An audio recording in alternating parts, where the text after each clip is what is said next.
Chapter 359.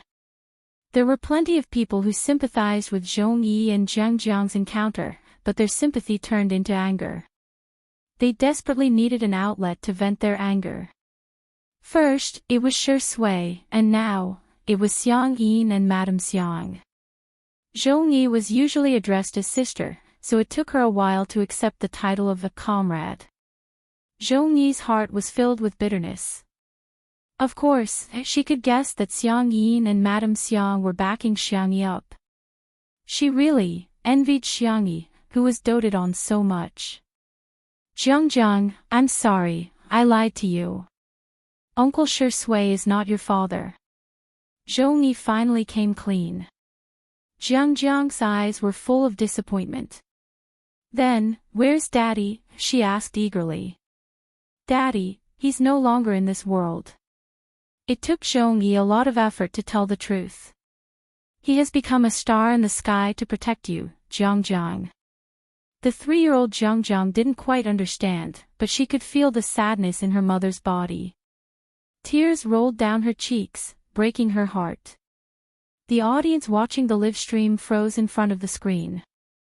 Zhong Yi means that Jiang's father has passed away. Madame Xiang couldn't bear to see the child cry, so she took the initiative to coax Jiang. Zhong Yi pursed her lips and looked at Shi Sui. Can I talk to you? Li Jinyu gestured for the cameraman to leave, but Zhong Yi said, it's okay, you can film. It also meant that she agreed to live stream the conversation between her and Shi Sui. The two of them walked towards the vegetable field like old friends taking a stroll. However, Shi Sui maintained an appropriate social distance from her. He was gentlemanly and distant. Zhong Yi noticed this small detail and a look of self-deprecation flashed across her eyes.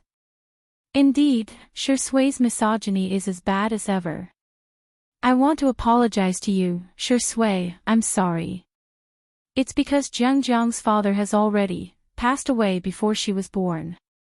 He was a doctor who unfortunately met with an accident when he was participating in an international volunteer event abroad. Zhong Yi lowered her eyes. Her beautiful face was filled with pain. But I wanted to selfishly leave something for Jiang. So, when Jiang asked about her father, I showed her the stills of you in Untainted and lied to her that it was her father. Shi Sui had slimmed down to look like a paper doll for the sake of the role of Dustless. In the stills, Shi Sui had applied makeup and filters, so he looked slightly different from the real Shi Sui. However, they were the same person after all. Hence, when Jiang saw him, she felt that Shi Sui resembled her father.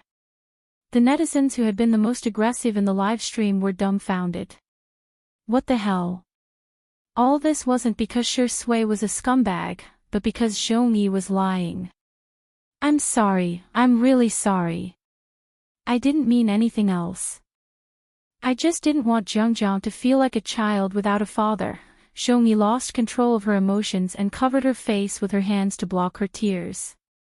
Actually, you don't look like him at all. He's not as good looking as you are and he's not as tall as you are, but he's really, really good.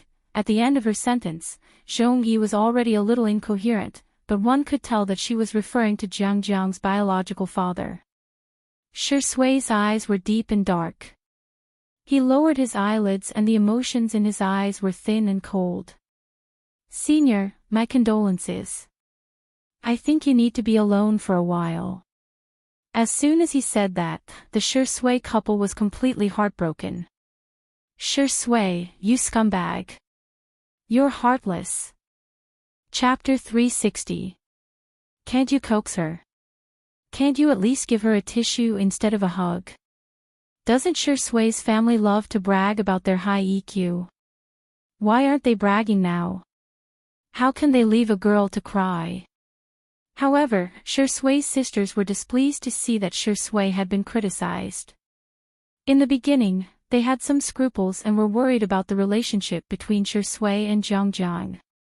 Now that they had clarified it, they no longer had any concerns.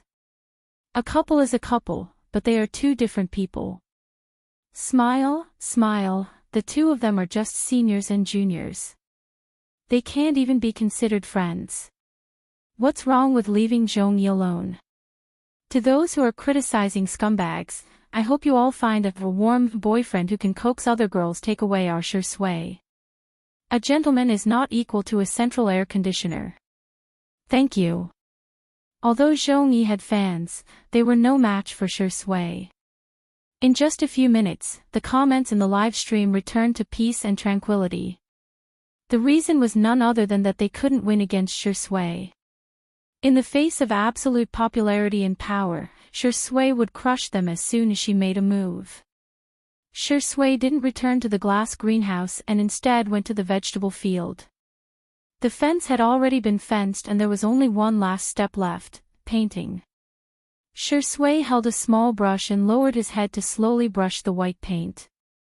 Soon, he heard the familiar sound of footsteps, and the corners of his lips curled up slightly. He had successfully waited for the rabbit to appear. He raised his head, his long and narrow peach blossom-shaped eyes curving upwards. When he smiled, he always looked affectionate and affectionate. Xiangyi slowly returned from the orchard with a basket of fruits. The fence was the only way to get there. Sister Yi, you've picked so many fruits, Shui greeted.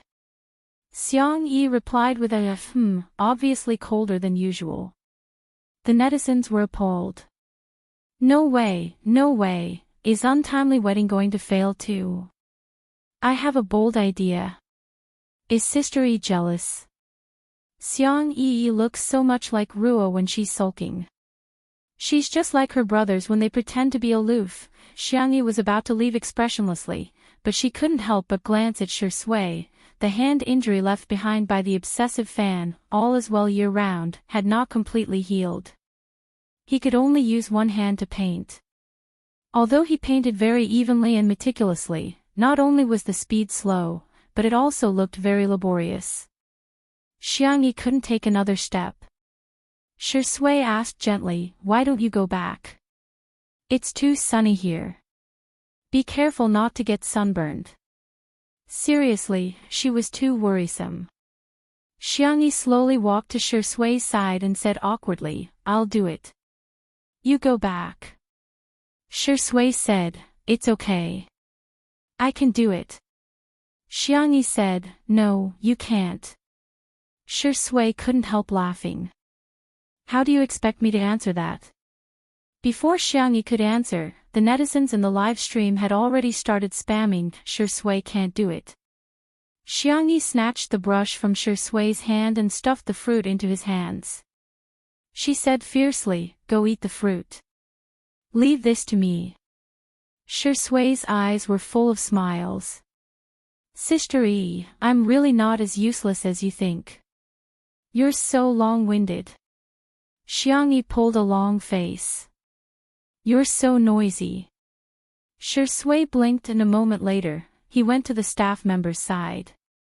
When he returned, he had a floral parasol in his hand. Whoosh, his well-defined fingers opened the umbrella for Xiangyi. His voice was gentle and affectionate. "You'll be bored if you're alone. I'll be quiet. Don't mind me, okay?" Chapter 361. The umbrella was so small that it couldn't fit two people at all. Shui covered most of the umbrella over Xiangyi's head, allowing the sunlight to pour on her shoulders. "Xiangyi. Up to you." She buried her head in painting, her movements quick and hurried, as if she was trying to hide the restlessness in her heart. Shui didn't say a word and just silently held the umbrella for her. The comments in the live stream had already exploded. Another day of tears for Sister Yi's beautiful love. "Ah, it's not that Shui isn't warm, it's just that you're not the warm one. Holding an umbrella is too sweet, Mommy, I'm eating candy. I'm covering my mouth. Don't cry, Zhongchong couple. You guys can come and cheer for untimely couple. I guarantee sweetness, I guarantee authenticity." Shui has double standards. To Zhongyi, "I think you need to be alone for a while." To Sister Yi, "I'll be quiet. Don't despise your brother, okay?" The fans of the couple were kowtowing, but the marketing accounts wanted to cry but had no tears. The KPI was gone just like that. The more eye-catching the article was, the more embarrassing it was to be slapped in the face. Shui's daughter exposed. It's all a lie. Without the gimmick of Shui's daughter, just the words Zhongyi's daughter couldn't attract much traffic at all. For the sake of click-through rates, some people were so evil that they took an extreme route, and that was slandering Zhongyi. All of a sudden, comments such as, Zhongyi is pregnant out of wedlock, Zhongyi's blood-sucking daughter, and, Zhongyi and her daughter are trying to ride on Shui's popularity, sprung up like bamboo shoots after a rain. Many netizens felt that they had been cheated by Zhongyi, and for a while, there was a wave of criticism. She's giving birth to a child before marriage.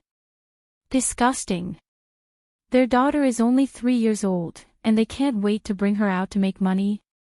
Maybe it's all self-directed and self-staged. Negative publicity is still popularity. Of course, there's money to be made if there's popularity. Zhongyi hasn't made any waves in the past few years, and her works have all been flops. Maybe she's just here to show off her face, and then she's flirting with others. Zhongyi didn't think that her selfishness would cause such a huge backlash. Xiangyi brushed the fence as fast as she could. With white railings and green vegetable fields, it looked quite small and fresh. The girl picked a few green and red chili peppers. She turned around and looked at Shui, who was still holding the umbrella, and said awkwardly, "Let's go back." Shui went to return the umbrella. Xiangyi was about to pick up the fruit basket on the ground, but Shui picked it up before her. She chuckled and said, "My brother can still carry it." Xiangyi thought about it. Since it wasn't very heavy, she didn't argue with him. After all, Shui was a fragile and sensitive man, Shui. It wouldn't be good to hurt his pride. The two of them walked side by side on the way back. Xiangyi stood on his left side and found that the exposed fair skin of his collarbone had turned red from the sun's rays. She felt really strange. She didn't know why she was angry at Shui, and she didn't know why she felt sorry for him. She was conflicted and confused. Shui noticed the confused expression on the girl's face and said in a low voice, "Sister E." Xiangyi suddenly stopped in her tracks. As if she was suddenly enlightened, she suddenly looked at Shui, only to meet his abyss-like dark eyes. Xiangyi thought of a possibility. She, maybe, probably, seemed to. She wasn't a fan of Shui's mother, but a fan of Shui's girlfriend. She had fallen in love with Shui. Chapter 362. Whoosh. It was as if the thousands upon thousands of mountains shrouded in dense fog had dispersed, and something had become clear and profound. Xiangyi was shocked. She actually liked Shui. What if Shui finds out? The filming of Two Under One Roof would take about 2 months, and there was still about half of the time left. If Shui found out about her thoughts, then, wouldn't it be very awkward for her to get along with Shui for the next month? "Sister E? Are you okay?" The man's low magnetic voice sounded in her ear. Xiangyi pretended to be calm and asked, "Ahem, what do Senior Zhong and Jiangjiang like to eat?" In a split second, Xiangyi had already thought of a countermeasure. Act as him. In a certain world that she had transmigrated to, she had also played many supporting roles in order to help the protagonist win the Best Actress award. She felt that she wasn't particularly bad. So, Shui shouldn't be able to find out. Little did she know that Shui had noticed her abnormality almost immediately. He was more sensitive to people's emotions than ordinary people. The man raised his long eyebrows and said, "I'm not sure." He had worked with Zhongyi before, but he didn't know her tastes at all. Or rather, he didn't care at all. Xiangyi pretended to be calm and said, "Oh, I see. I'll ask them later then." "Sister E, are you nervous?" Almost as soon as Shui finished speaking, Xiangyi exclaimed like a cat with its hair standing on end, "No. Then you." Shui sized her up with a half-smile and his eyes gradually widened. "Why are you walking with your hands and feet in the same direction?" Xiangyi was speechless. She said stubbornly, "Maybe you saw wrongly." However, this scene was honestly recorded by the camera. The fans expressed that they found it adorable. Why is Sister E in a daze? She looks so cute when she walks with her hands and feet in the same direction. Xiang Yi really looked like a little rabbit when she was frightened just now, the white and soft kind. F***ck, I'm going to become a fan of the couple. E is so cute, no man is worthy of her. Ahem, me too. I just want to see a beautiful Missy surrounded by a bunch of puppies. Xiangyi used the fruits she picked, yogurt, and nuts to make a fruit scoop. After busying himself for half a day, he finally got such a cold and sweet bite. It was simply too satisfying. Xiangyi did not add any ice cubes for Jiang's portion. Little Lolita took a bite and her little butt fluttered in happiness. Good. What are you supposed to say when someone gives you food? Jiang blinked and asked in a soft and tender voice, "Is there more?" Zhongyi was confused. The adults in the room were all amused by the children's words. Zhongyi rubbed her forehead helplessly. At this moment, Li Jinyu took the microphone and began to advertise. Good news, Sister E and Shui's double cover magazine is about to be released. 90 yuan, you won't be at a disadvantage if you buy it. Please buy it on the official Weibo account of My Style. Also, please pay me the advertising fee. Li Jianyu hereby kneels down and thanks the sponsor. The netizens watching the live stream were appalled. Son, you're so good at advertising. Ha. It's finally going to be released. Buy. I must buy it. The photo of Shui holding onto Sister Yi's leg and refusing to kiss her, I bet that photo must be the cover. Damn it. Everyone, go to Weibo. My Style is up to something. They've actually separated the male and female versions into AB and AB versions. The two covers are different. Chapter 363. Everyone flocked to Weibo, only to discover that 2 minutes ago, the official account of My Style had updated its status. My Style V, hashtag Shui and Xiangyi Jun cover hashtag I've waited for thousands of years just to meet you at this moment. Mass is not proportional to volume. She attracts me with a mass that far exceeds that of the earth. I want to fall into hell with her. However, at the end of the endless abyss, I see a star. Shui v Xiangyi v. The men's edition A is trapped, the women's edition B is sinking, and the physical edition is shackled by Morning Star. There were also 3 pre-sale links at the end of the Weibo post, 2 for electronic issues and 1 for physical issues, which would go on sale at 12:00 sharp. MS Magazine usually sold 1 electronic issue and 1 physical issue, but this was the first time there were separate editions for men and women. Many netizens immediately began cursing. Are they crazy about money? I'm going to vomit. What kind of unscrupulous magazine company is this? They brag about the fan economy every day. Do they really take their fans for fools? We're not leaks. However, someone sensed something unusual. Are the 3 versions of the photo the same? If they are, it doesn't make sense for them to sell the same photos 3 times, does it? This question was quickly answered by the official Weibo account. Dear, all 3 versions of the photo are different. And they all have their own focus. Cute. In an instant. Those who knew what was going on immediately understood.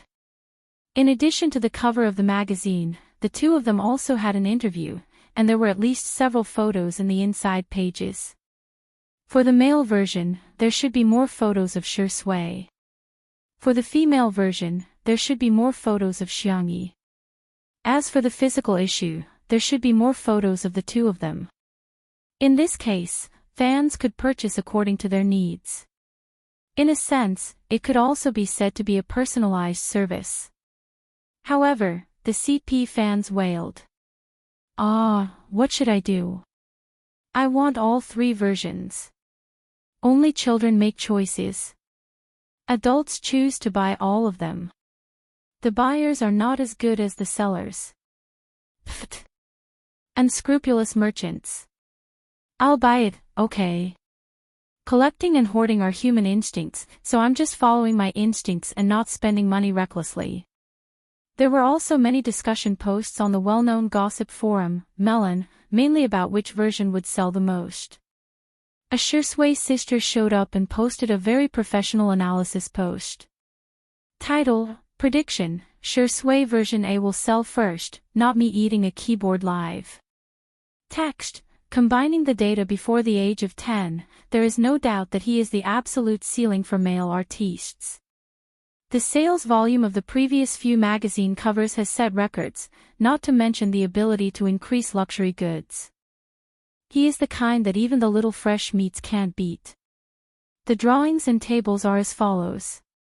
As for the other vase fairy, she had only released 1 single since her debut, and her electronic sales were a joke. Her endorsements were alright, but her sales were mediocre. On the other hand, she inexplicably became popular with dishwashers and electric barbecue plates. She could be considered to have some ability to sell goods. However, a C-lister was a C-lister. How could the light of a firefly compete with the brilliance of the bright moon? Of the 3 versions, Shursui version A is the best seller, the double cover version is the second best seller, and the vase fairy version B is the 3rd best seller. By the way, according to MS's usual practice, the first batch of links will probably be about 100,000 copies. I predict that the Shursui version A will definitely sell out in seconds. As for the double cover version and the vase fairy version B, I suggest the vase fairy's fans hurry up and raise funds. The post soon reached the top of the trending section, and there were more than 1,000 replies. At this moment, it was 12 o'clock. Chapter 364. In the entertainment industry, the sales volume of a magazine was, in a sense, equivalent to the commercial value of a celebrity. The so-called instant sales meant that the sales volume was within a minute or a few minutes. The higher the sales volume, the greater the purchasing power of the fans, and the greater the celebrity's ability to sell goods. Shursui fans rubbed their hands in glee and clicked on the purchase button as soon as the electronic magazine was put on the shelves. The Shursui sister who posted the post bought Shursui edition A and refreshed the page to find that there were no more copies in stock. She clicked on the link to the physical magazine, only to find that there were not many copies in stock. She then clicked on Xiangyi edition B and found that there were still more than 90,000 copies in stock. Pfft.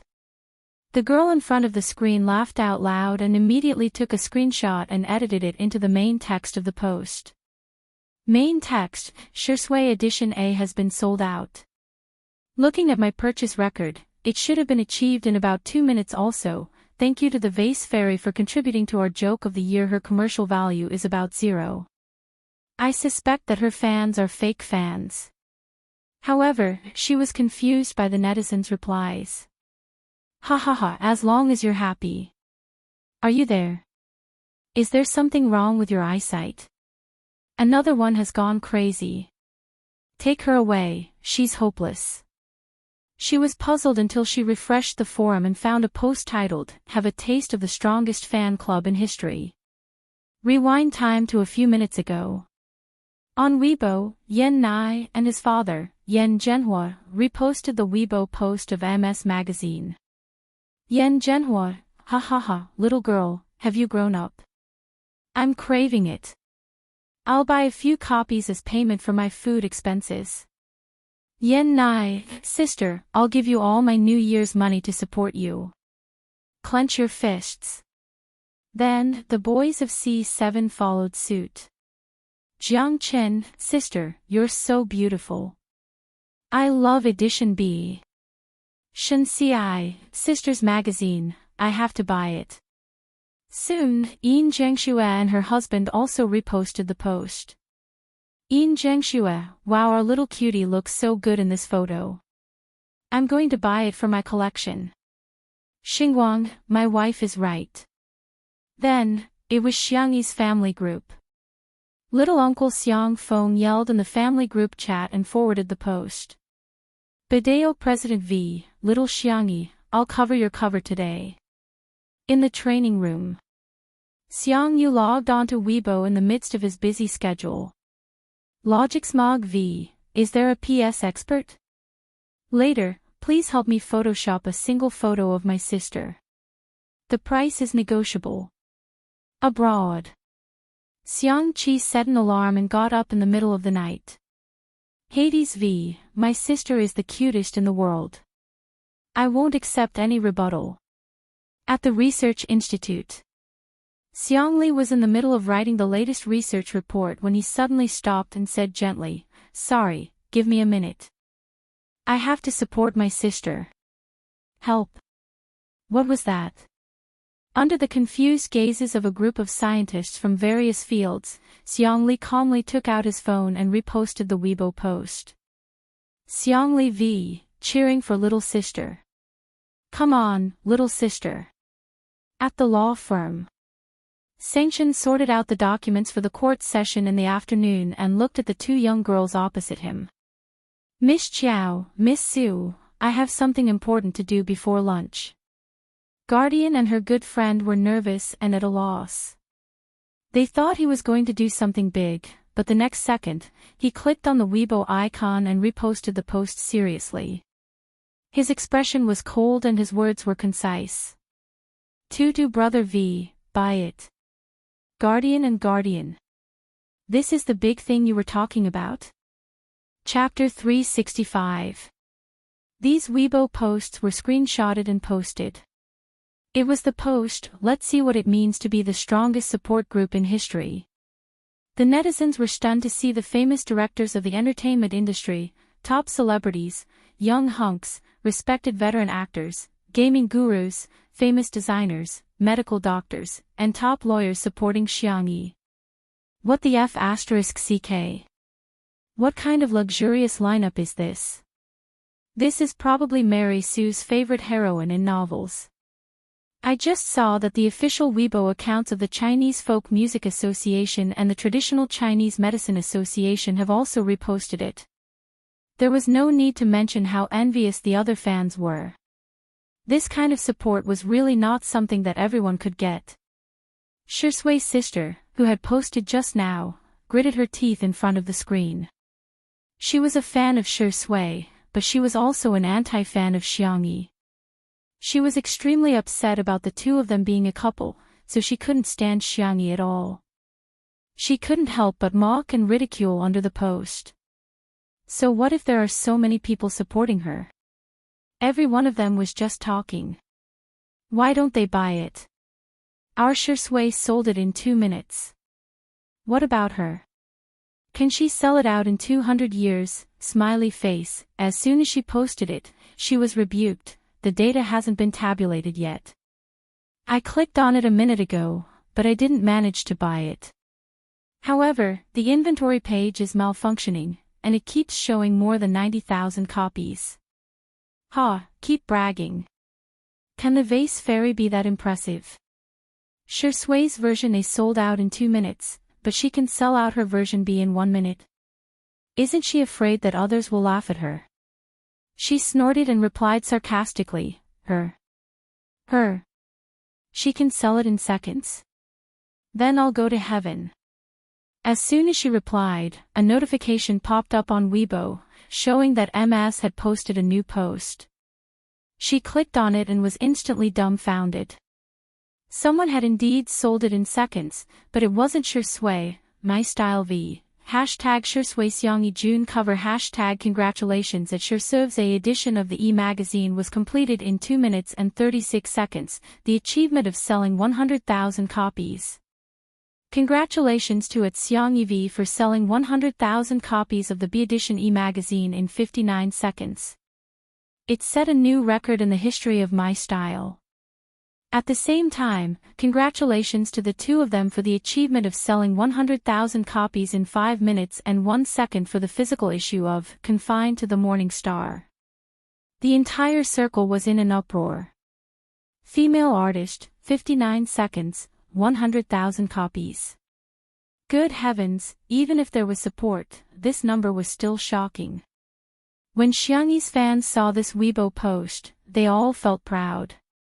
Sister E is so outstanding. Roaring at the top of his lungs, SOSO, low key, low key. Our EZ isn't that impressive, awesome. It felt so good. After being slandered for so long, he could finally hold his head high. That's how impressive our E is. Bullshit. Someone even tagged Shirsui's sister. Hahaha, does your face hurt, you there? Is the keyboard ready? If not, I'll send you one. I heard that you're going to heaven. I've prepared the sunflower seeds and a small stool. When are you going to perform? That person didn't reply for a long time. After a while, everyone realized that she had actually deleted her account. She can't afford to play, can she? Some were happy while others were worried. Untimely Weibo was a hot topic. Who still remembers that it's a double cover this time? Sob, sob, sob, sob. Are we too lousy? The sales are actually at the bottom. No. Sisters. It's been so long, but Shui still hasn't won Sister Yi's heart. He's useless. Oh no, I actually think that makes sense. Chapter 366. In the trending topics, the netizens vividly interpreted the hashtag when I'm ruthless, even the couple I'm dating will be hateful hashtag. Hence, a topic quietly climbed to the bottom of the trending topics on Weibo. When Si Chuanbai saw the hashtag Shuringdi is useless hashtag, his expression was exactly the same as the old man on the subway. In the past, he had predicted that Shui would be on the trending topics and had prepared the corresponding public relations. Recently, the trending topics were getting more and more confusing. Shuringdi is useless.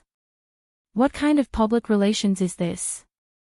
If it was public relations, others would say, look at Shui and his team, they're guilty. If it wasn't public relations, others would say, TSK, I can't tell that he's so weak at such a young age. The top manager sighed heavily as he looked at his phone. It's too difficult for me. Similarly, Xiangyi's manager, Nan, was in a difficult situation. He had been worried sick that he wouldn't be able to sell his obedient version B. Until he saw the Weibo post about the sales. 59 seconds. 100,000 copies. Did he see wrongly? Before Anand could react, his phone was bombarded with calls from various media outlets and business partners. To put it simply, Xiangyi was on fire. However, the problems that followed were also obvious. An artist didn't just need a manager, they needed a team. Now, although Xiangyi had become the boss of Tomato Entertainment in name, she didn't have a team. With so many things piling up, Anand felt powerless. It was too difficult. I don't deserve it. He even had a feeling of wanting to shrink back. Should I resign?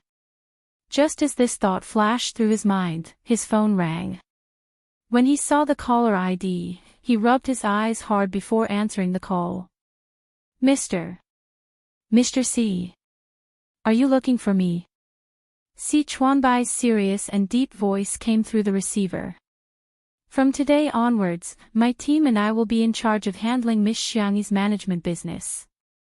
Really? That's great. In that case, Xiangyi would have the most professional management team. However, his happiness only lasted for 3 seconds before Anand realized something. He drooped his head and asked dejectedly, so am I going to lose my job? Si Chuanbai. You're thinking too much. Anand sobbed. You don't have to comfort me. I understand. I'll pack my luggage now and go to Little Rabbit Farm to raise piglets. I heard that they use science to raise pigs and turn knowledge into reality. In any case, I went to university before. Woo-woo, I should be able to apply, right? Si Chuanbai rubbed his eyebrows. Why was Little Rainbow? What do you mean by raising piglets? I think you want to eat piglets. Sorry, I didn't express myself clearly. My team and I will assist you. Knowing that he would not face the crisis of unemployment, Annan was rejuvenated. He suddenly thought, then, what about Shui? Si Chuanbai said coldly, let him fend for himself. I am now part of Miss Xiangyi's family. Ah. In the kitchen Xiangyi and Shui were busy. Li Jinyu announced Shui's sales volume first.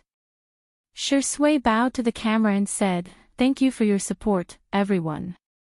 Was made comments, first bow. When it was Xiangyi's turn, Xiangyi stopped washing the vegetables and expressed her gratitude to her fans. More and more people joined in. Second bow. Coincidentally, when Xiangyi turned around, she bumped into Shui. He frowned and looked down at her. One person's idiocy is called idiocy, while a group's idiocy is called happiness. Husband and wife bow to each other. Ceremony complete. Chapter 367. Send him to the bridal chamber and turn off the lights. Wait a minute, isn't Shui impotent? Why don't we crowdfund and send him some pills to nourish his body? Oh, I'm going to laugh myself to death in the comments section sooner or later. There was a sea of joy in the comments section, but the few popular starlets in the entertainment industry were extremely displeased.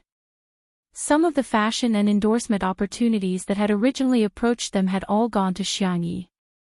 That was how realistic the entertainment industry was. When something was going down, the business world wouldn't even take a second look. When it was popular, the business world would willingly be a spare tire. The starlets would usually fight openly and covertly, but today, they were united against a common enemy and quickly formed a group. The Plastic Sisters flattered each other for a while, and then very tacitly, joined forces to defame Xiangyi. Soon, a lot of negative news about Xiangyi appeared on the internet. What kind of sales legend is this? It's all fake. After removing the fake news, it's already good enough for someone to sell 1,000 magazines. Well, a certain Xiang actress has a bunch of rich brothers. Of course she can buy as many magazines as she wants, commercial value. Sorry, the vase fairy really doesn't have any.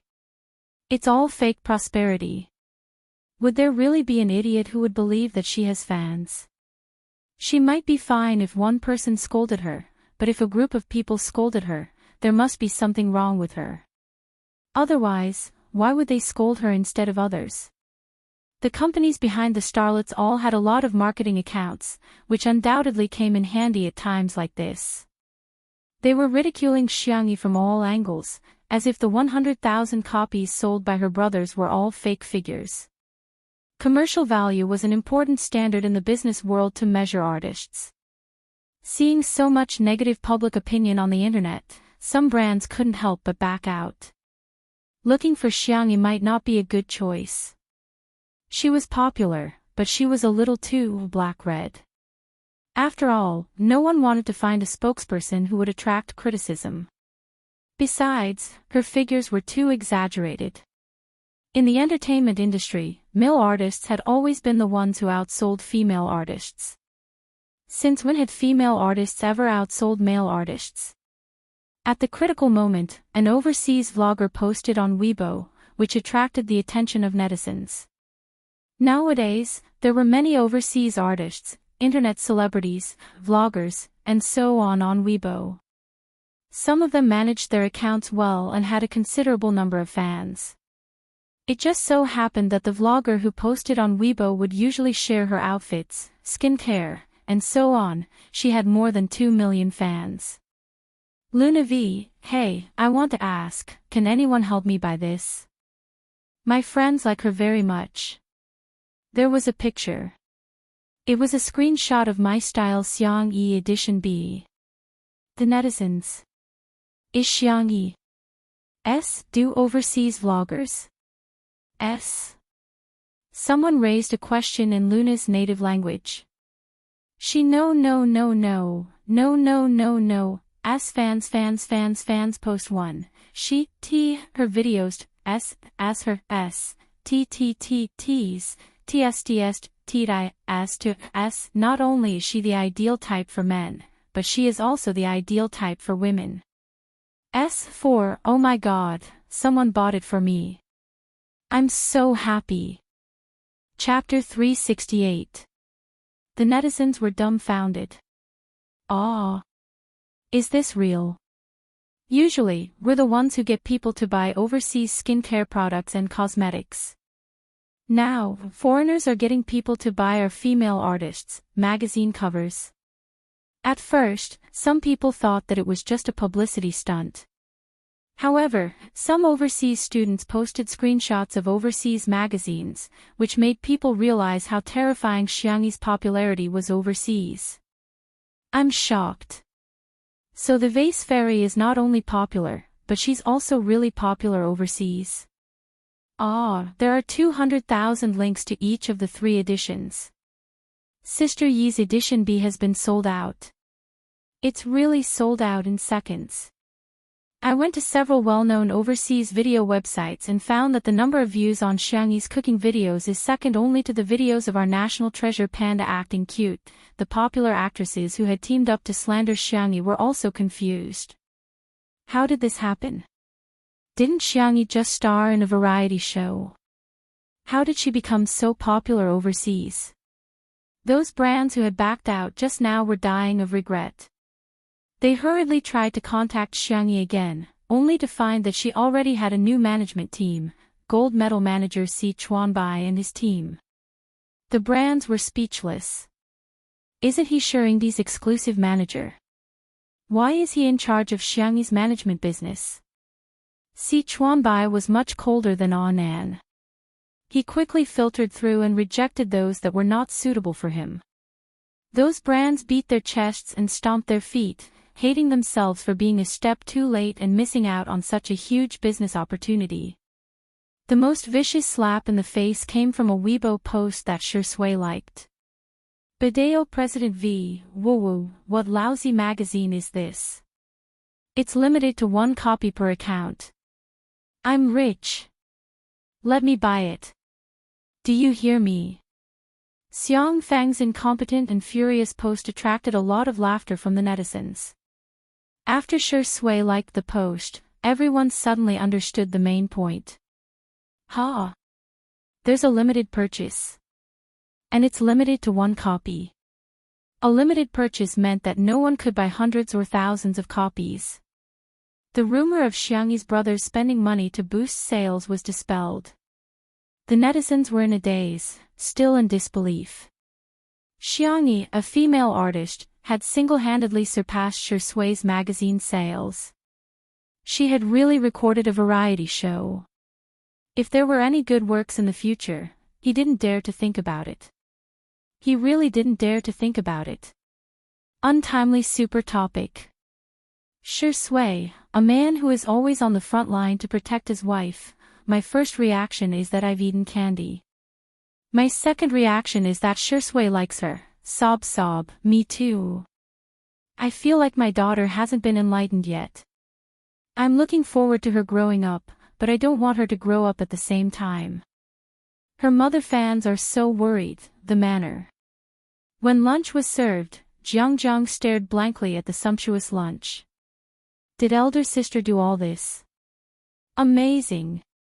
Jiang praised generously. Jiang, call me auntie, said Zhongyi. Jiang shook her head and said, no, it's sister. The beautiful ones are all big sisters. Xiangyi had always been very tolerant towards her cubs.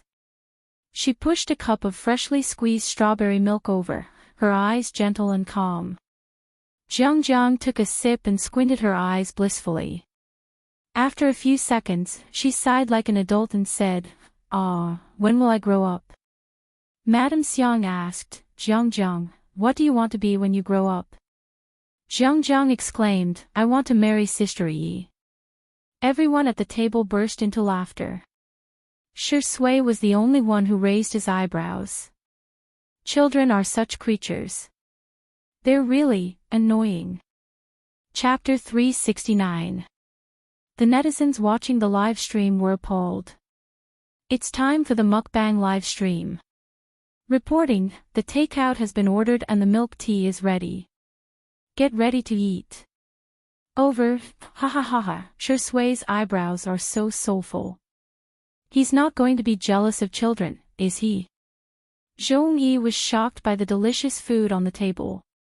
Did you make all these? Xiang Yi didn't take the credit. Shi Sui and I made them together. Shi Sui said, I'm just an assistant. A look of surprise flashed past Zhong Yi's eyes. As far as she knew, Shi Sui was the type of person who would rather not eat than cook, yet, she's willing to cook. Madame Xiang praised, our dear Tutu's culinary skills are really getting better and better. Xiang Yin humphed and said, that's all.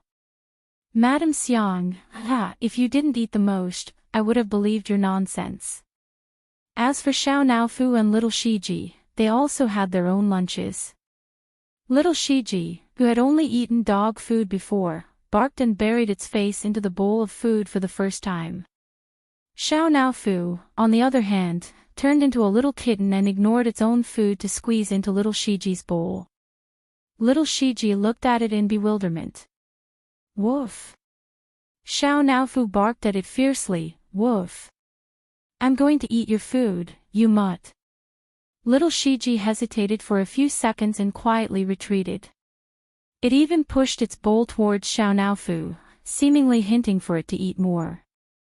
Xiao Naofu initially thought that little Shiji was trying to lure it away from its territory so that it could steal its luxurious seafood rice. To its surprise, little Shiji lay on the ground obediently and watched it eat innocently with watery black eyes. It seemed that it was planning to wait for Xiao Naofu to have its fill before starting. Xiao Naofu suddenly felt that the rice in its bowl was no longer fragrant. What are you looking at? Xiao Naofu was immature and was equivalent to a human child. It bullied little Shiji because it felt that little Shiji had stolen Xiangyi's love. If little Shiji was a bully, it would definitely fight little Shiji to the death. However, little Shiji wasn't. Xiao Naofu felt like it had punched cotton. It stared at little Shiji for a few seconds before reluctantly pushing the bowl back. It even picked up a prawn from its bowl and placed it in little Shiji's bowl. Meow. This ho-ho only gave you a prawn because you're too thin and weak. In the next second, little Shiji pressed it onto the ground and began licking Xiao Naofu's head happily. Meow, meow, meow. Xiao Naofu, your mother, don't come over. Stupid woman, save me. Save me. As an internet celebrity cat, Xiao Naofu had its own cameraman and a separate live broadcast room. The netizens inside were all cute and doting, and the style was very harmonious. Xiao Naofu is so pretentious, our Xiao Naofu has grown up, I'm glad. Little Shiji is so domineering. I'm done, cat videos. So embarrassing, I'm too embarrassed to watch. Xiao Naofu struggled to break free from little Shiji's shackles and jumped into Xiangyi's arms, feeling extremely aggrieved. Meow, woo-woo, that annoying mutt licked my fur until it was wet. Xiangyi put down her chopsticks and coaxed it gently. When Xiang Yin saw this scene, he frowned and said with a menacing expression, don't worry. Just eat, why are you hugging it? Xiao Naofu was so frightened that it shrank into Xiangyi's arms. Some netizens commented, I feel like old Mr. Xiang doesn't hate cats but Xiangyi. Chapter 370. This comment gained the approval of many people. Yeah, cats are so adorable.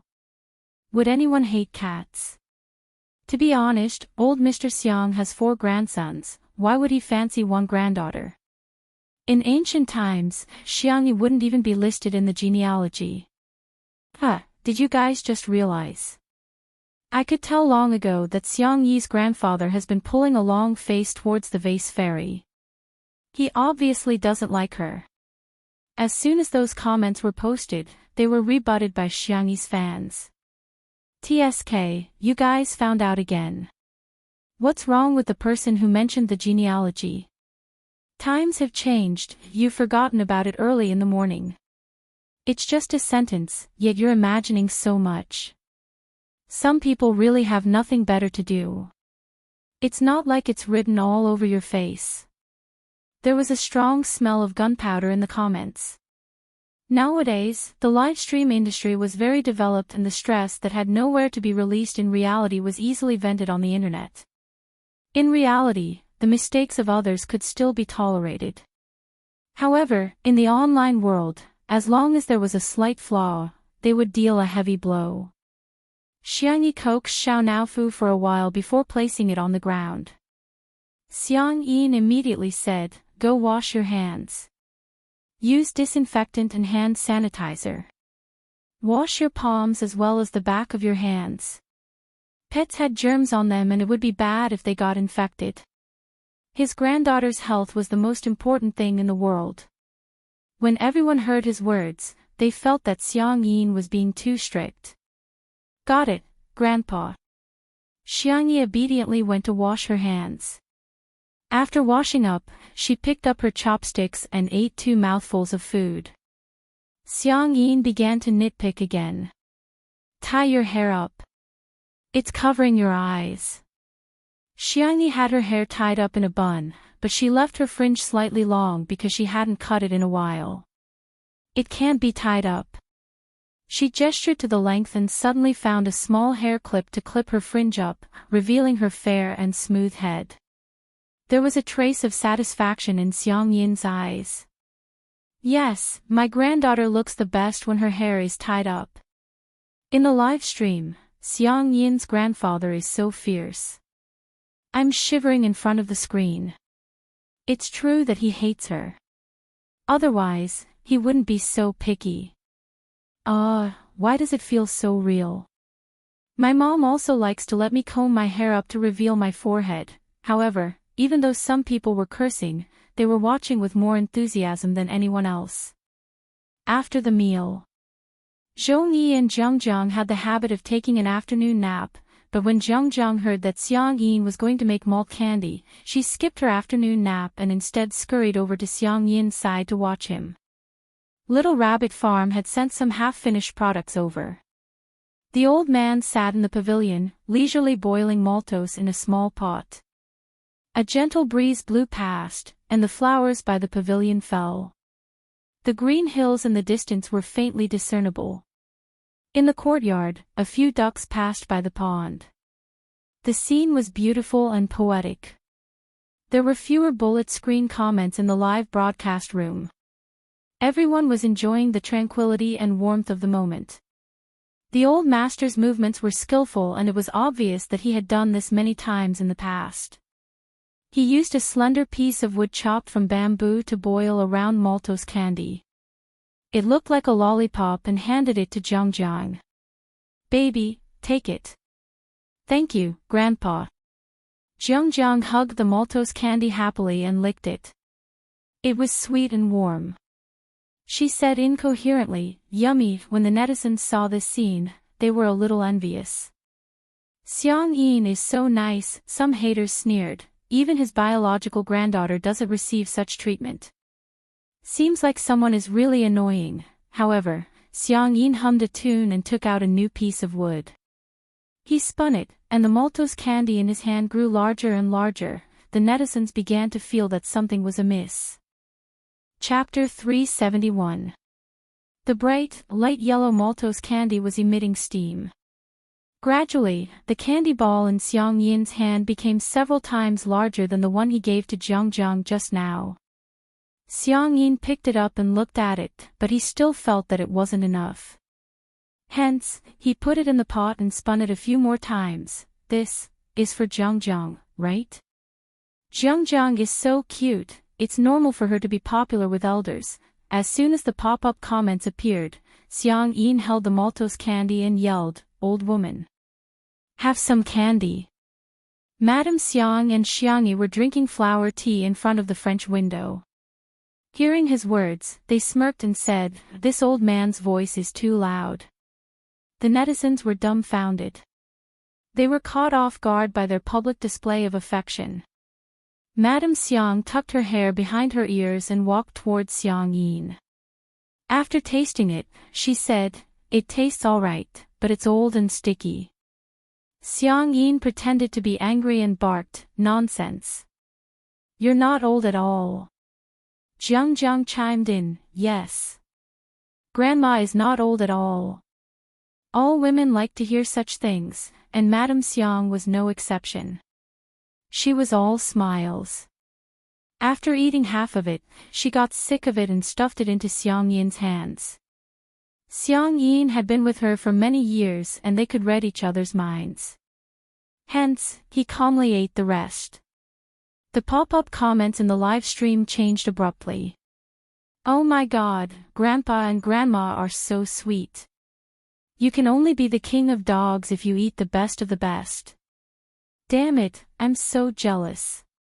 Everyone was moved by the sweetness of Xiang Yin's and Grandma's love, and some even commented that Xiangyi was too miserable. At first glance, that was indeed the case. Jiang and Xiang Yin both had candy, but she was still drinking flower tea all by herself. Without comparison, there would be no harm. Her fans felt a little sorry for her, but the haters were unscrupulous as they mocked her. Some people are just born to be detestable. I can't help it. If I were Xiang Yin, I wouldn't like her either. She's too pretentious. Up to now, the vase fairy has a perfect persona in Two Under One Roof. It would be strange if she wasn't acting. Just as the haters were criticizing Xiangyi, someone discovered that Xiang Yin was still silently brewing maltose candy. This time, the candy balls were even bigger.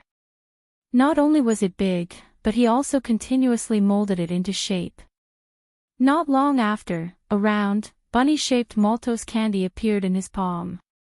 The old man looked at it and felt that it was not enough, so he continued to carve it carefully with a bamboo stick. After a long while, the old man was finally satisfied. The camera gave a close-up. It was a lifelike little rabbit, cute and delicate. Rabbit. It can't be that coincidental. The next moment, the old man's loud and clear voice resounded in the courtyard. "Good, rabbit. The netizens were speechless. Earphone fans were almost deafened. "Grandpa, your voice almost sent me away. Did I hear that right?" The old master called her little bunny. Under everyone's incredulous eyes, Xiangyi walked briskly into the pavilion. "Grandpa," Xiang Yi said softly, "is this for me?" The old man had a sullen expression on his face, as if he wasn't the one who had called her "good tutu" just now. He handed the tutu maltose candy to Xiangyi and said coldly, "Eat this." Xiangyi grinned widely, revealing her dimples. "Grandpa, you're so nice, you're the best grandpa in the world." Sweet words. The old man sneered in disdain, but the corners of his mouth curled up uncontrollably. "Is it enough? If it's not enough, there's more. I'll make you a supersized one." The netizens thought, "You call this annoying? He's obviously doting on her." Chapter 372. Xiang Yi's voice was gentle as she sat on the stool next to Jiang and ate her candy obediently. "It's enough." The two of them were eating candy at the same frequency and were so adorable that his heart was about to melt. The smile on Xiang Yin's face deepened. Madame Xiang teased, "Hey, didn't someone say that he hasn't forgiven Tutu yet?" Xiang Yin's expression changed immediately and he stopped smiling. He said coldly and sternly, "Humph. Don't think that I've forgiven her. Now, I've forgiven her at most 2%. Madame Xiang said, "Last time, it was 1% and this time, it's only 2%. Is a meal worth 1%? Then wouldn't my dear Tutu have to cook 98 meals for you? Old man, you're just trying to cheat her out of her food. The netizens in the live stream were amused by old Mrs. Xiang's words. Ha ha ha ha, old Mrs. Xiang is so sarcastic. Why did you say that you've forgiven her? What did Xiang Yi do? I suddenly feel that Xiang Yin is the arrogant one. Compared to Sister Yi's brothers, he's so weak, in the apartment. Qin Wanyan, who had recently suspended her work, was watching, two under one roof, as if she had been possessed. As long as Xiang Yi appeared on screen, she would crazily post negative comments, bicker, nitpick, and make sarcastic remarks. Why is Xiang Yi doing so well and becoming more and more popular? Didn't I end up having to suspend my work and suffer a drop in popularity because of a slip of my hand? Hearing Xiang Yin mention the word forgiven, she sneered and opened the private chat box of a certain marketing account, in the court in Nanjing. Today's court hearing was being live-streamed on the court hearing website. Qiao Wan, who was also known as Guardian of the Best Xiang Yi in the world, on Weibo, was seated in the gallery, so nervous that her palms were sweating. The judge announced that the court was in session and the live stream began. In an instant, many people swarmed into the live stream. When they saw Sanction, who was sitting at the plaintiff's defense lawyer's seat, the comments section suddenly became lively. Ah, Xiang Yin's suit is so classy. This is Lawyer Xiang's first court appearance in years, right? It's my first time watching a live trial. I'm a little nervous for some reason. The case was quickly sorted out. Qiao Wan's good friend, Xiao Su, got first place in the written interview when she applied for a job. However, the company hired a boy who ranked lower than her because this position was more suitable for boys. The lawyer hired by the defendant's company was also very good. The first thing he did was to change the concept of the case. His style of defense was very eloquent and infectious. He avoided the important points and dwelled on the trivial. He did not mention the gender issue at all. In conclusion, the defendant refused to admit the plaintiff not because of the plaintiff's gender, but because the plaintiff's overall ability was insufficient. Xiao Su's face was pale. The failure of the interview was a huge blow to her. Now that she was going to suffer a second blow, she felt a little uncomfortable physically and mentally. Taking advantage of her poor state, the company's representative attacked her without restraint. We think that Miss Su has a social disorder. As we all know, a serious social disorder is a psychological illness. Our position is really not suitable for her. In the live stream, some people felt that what they said made sense. That's right. How could they hire a ticking time bomb into the company? Getting first place in the written interview doesn't mean anything. Maybe she has high scores but low abilities. To be honest, this position is indeed not suitable for a girl. Given her age, she's going to get married and have children in 2 years. Who's going to bear the company's losses? Chapter 373. While the group of people were having a heated discussion, Sanction raised his eyebrows slightly in reality. Are you done? The man's voice was thin, cold, and low, and it exuded a powerful aura. The two people in the dock subconsciously shut up. By the time they came back to their senses, they realized that they had somehow listened to Sanction's words. Sanction got up and retorted without even looking at the document. Does the first place in the written test mean that you're not competent enough? In that case, I'm afraid I have to question the professional competence of your company's interviewers. As for mental illness, that's a personal attack. Who says that everyone has to be extroverted? It's precisely because of introverted people that there's diversity.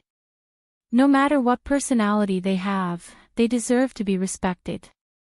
If the person who came in first place in the written test was a man, would you still hire a woman who ranked lower? The answer is obviously no.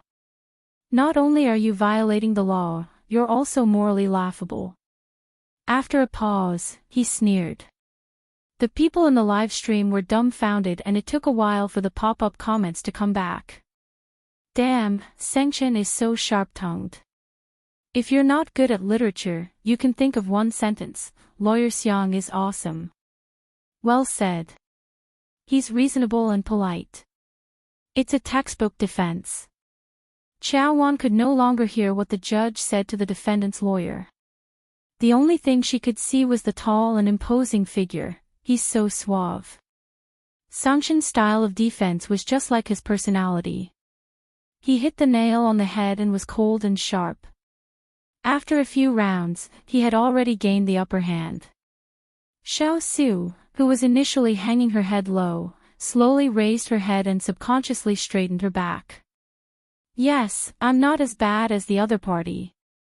Having regained her confidence, Xiao Su's gaze became resolute. The netizens in the live stream were infected and they began leaving comments to cheer her on. A case of this level was not difficult for Xiang Qin at all. Very quickly, he slayed everyone in the room with a crushing manner. He adjusted his tie with his well-defined fingers and listened coldly to the judge announce the results of the trial. In the end, Xiao Su won the lawsuit. Although she did not receive much compensation, she smiled for the first time in days. Lawyer Xiang, thank you. Xiao Su sniffled and continued, and you, Wan, thank you for helping me so much. Qiao Wan quickly waved her hands and said, No, I didn't do anything. It's all thanks to Lawyer Xiang. Sengchen replied calmly, You're welcome. The three of them left the courthouse and were immediately surrounded by local reporters. Other than a reporter from a legal program, the rest of the reporters were there because of Sengchen's popularity. Reporters from programs such as anti-mediation, matchmaking, and so on all came to join in the fun. Lawyer Xiang, will you take the path of a public interest lawyer in the future? Mr. Xiang, are you interested in joining our dating show? Are you a feminist? What do you think of the sentence, I'm sorry for being born a woman, on the internet? Sengchen was expressionless. He had no intention of cooperating with them at all. However, when he heard a certain question, his eyebrows furrowed. Regardless of whether you were born a woman or a man, there's nothing to be sorry about. There's no need to differentiate between men and women in this world, because too many people don't understand the concept of equal rights between men and women. He had a cold aura and his facial features were profound. His speech affected everyone until Qiao Wan accidentally blurted out. Brother Dumao is so handsome. Sengchen's expression gradually stiffened. Chapter 374. Qiao Wan's eyes gradually widened in horror. Why don't I think before I speak? A reporter got the joke and burst into laughter.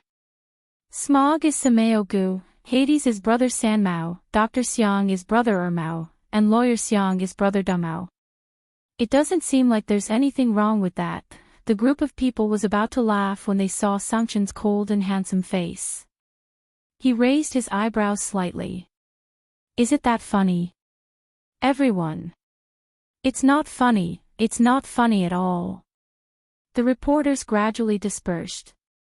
After thanking Sengchen again, Xiao Su got ready to take the subway. Qiao Wan grabbed her wrist and tried to leave with her, but Xiao Su pried her fingers off one by one. Sister, take care and come back alive. Qiao Wan. At the stairs, only Sengchen and Qiao Wan were left. Sengchen sneered.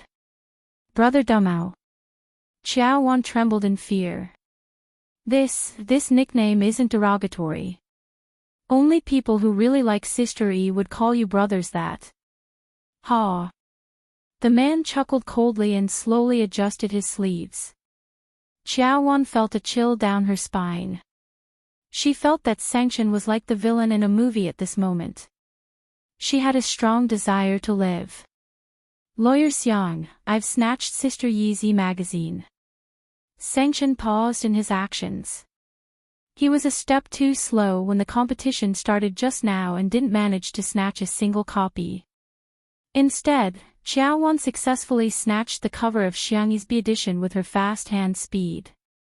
Lawyer Xiang, look, this photo of Sister Yi looks so much like the little princess.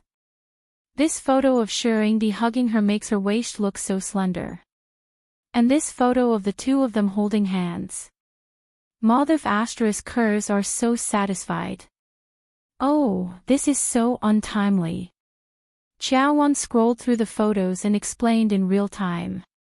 However, she felt an inexplicable chill. She looked up and realized that Sanction was staring at Shi Sui's hands. His deep eyes narrowed dangerously, and he looked like he wanted to chop off Shi Sui's hands. Xiaowan gulped and tried to explain. Actually, a two-person cover is already considered a very small. There were some double covers, some kissing scenes, and some seductive driving poses. In her opinion, the photos of Xiangyi and Shi Sui couldn't even be considered as baby strollers. However, in Xiang Chen's eyes, Shi Sui was already a dead man. In order to ease the suffocating atmosphere, Xiaowan dug out a video that was later released by Ms. Magazine. This is edited using behind-the-scenes footage. I heard that it's from the perspective of the vampire, Shi Sui. The previous video released by Ms. Magazine was mainly from the perspective of the little princess. This time, it was the other way around. She clicked on it and saw that it was still in a retro dark style. The young and handsome vampire was dressed in a gorgeous and exquisite retro suit. He happened to encounter the innocent the little princess in the forest. His nonchalant gaze slowly became extremely aggressive. He wanted to destroy that purity. Then, it was a step-by-step calculation. However, what the vampire didn't expect was, he was the first to fall into her trap. Rather than saying that he led the little princess to fall into his trap, it was more accurate to say that he fell into the sweet trap of the little princess. Just right, it echoed the theme of falling into his trap and deep in his trap. The scene changed to a dim and beautiful castle. The vampire held the back of the little princess's head tightly, and the scene of them kissing was seductive. Unexpectedly, in the next second, the little princess grabbed his tie. Her fair and soft fingers curiously and innocently touched his Adam's apple. Then, they moved down bit by bit. The two of them looked at each other. The video stopped abruptly. Chapter 375. Xiaowan suppressed her excitement and finished watching the video. When the video ended, she shuddered and sobered up all of a sudden. It's over, it's over. Sister Yi's flirting is sweet, but will Lawyer Xiang beat his sister up too? Xiaowan was on tenterhooks when she heard a gritting voice coming from above her head. My tutu has been led astray just like that. Xiaowan, huh? Instead of learning from the good, you're learning from the bad. Xiang Chen cracked his fingers and sneered. You're a dog. It was obvious who he was referring to. Xiaowan suddenly felt that Shi Sui was going to lose his leg. As soon as the Weibo post was posted, the comment section exploded. Oh my god, what kind of amazing editing is this? The little princess has fallen into depravity, but she's also a vampire immortal.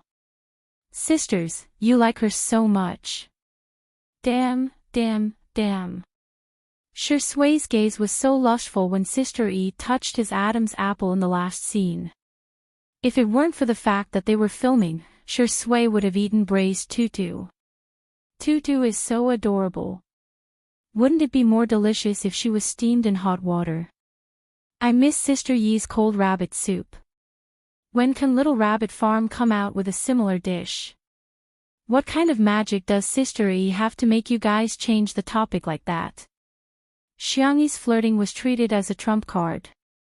And now, the trump card had worked. The third and fourth batch of links were still selling like hotcakes. Those who were close to the warehouse where the physical copies of the magazines were distributed quickly received the physical copies. The cover of Morning Star used a photo of Xiangyi tugging at Shi Sui's necktie. Their gazes met, and there was a clash of provocation and abstinence, as well as a clash of seduction and depravity. The atmosphere was full of storytelling. In the interview, other than the usual questions, there were also the two people's understanding of the story. Xiangyi, it's a very romantic story. I think both the little princess and the vampire are very lonely. They don't have any good friends, so they are attracted to each other. Although the shooting style uses dark elements, I think the vampire is very gentle, he didn't hurt anyone. Shui, I think Sister E is right. It was more like redemption than depravity. On the surface, it was the vampire who had trapped the little princess. In fact, the little princess had also trapped the vampire. However, both parties were willing to do so. The little princess was like a star to him. The fans of the untimely couple were completely intoxicated by it. I don't care, I don't care. I've already replaced Sister Yi with Shui Xingxing. Ha ha ha, I think Sister Yi's understanding is a fairy tale, while Shui's understanding is a love story. I'm different.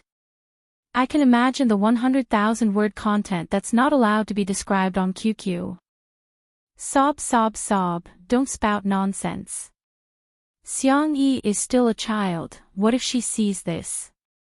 By 7:00 in the evening, MS's Weibo post had been reposted more than 100,000 times and liked hundreds of thousands of times.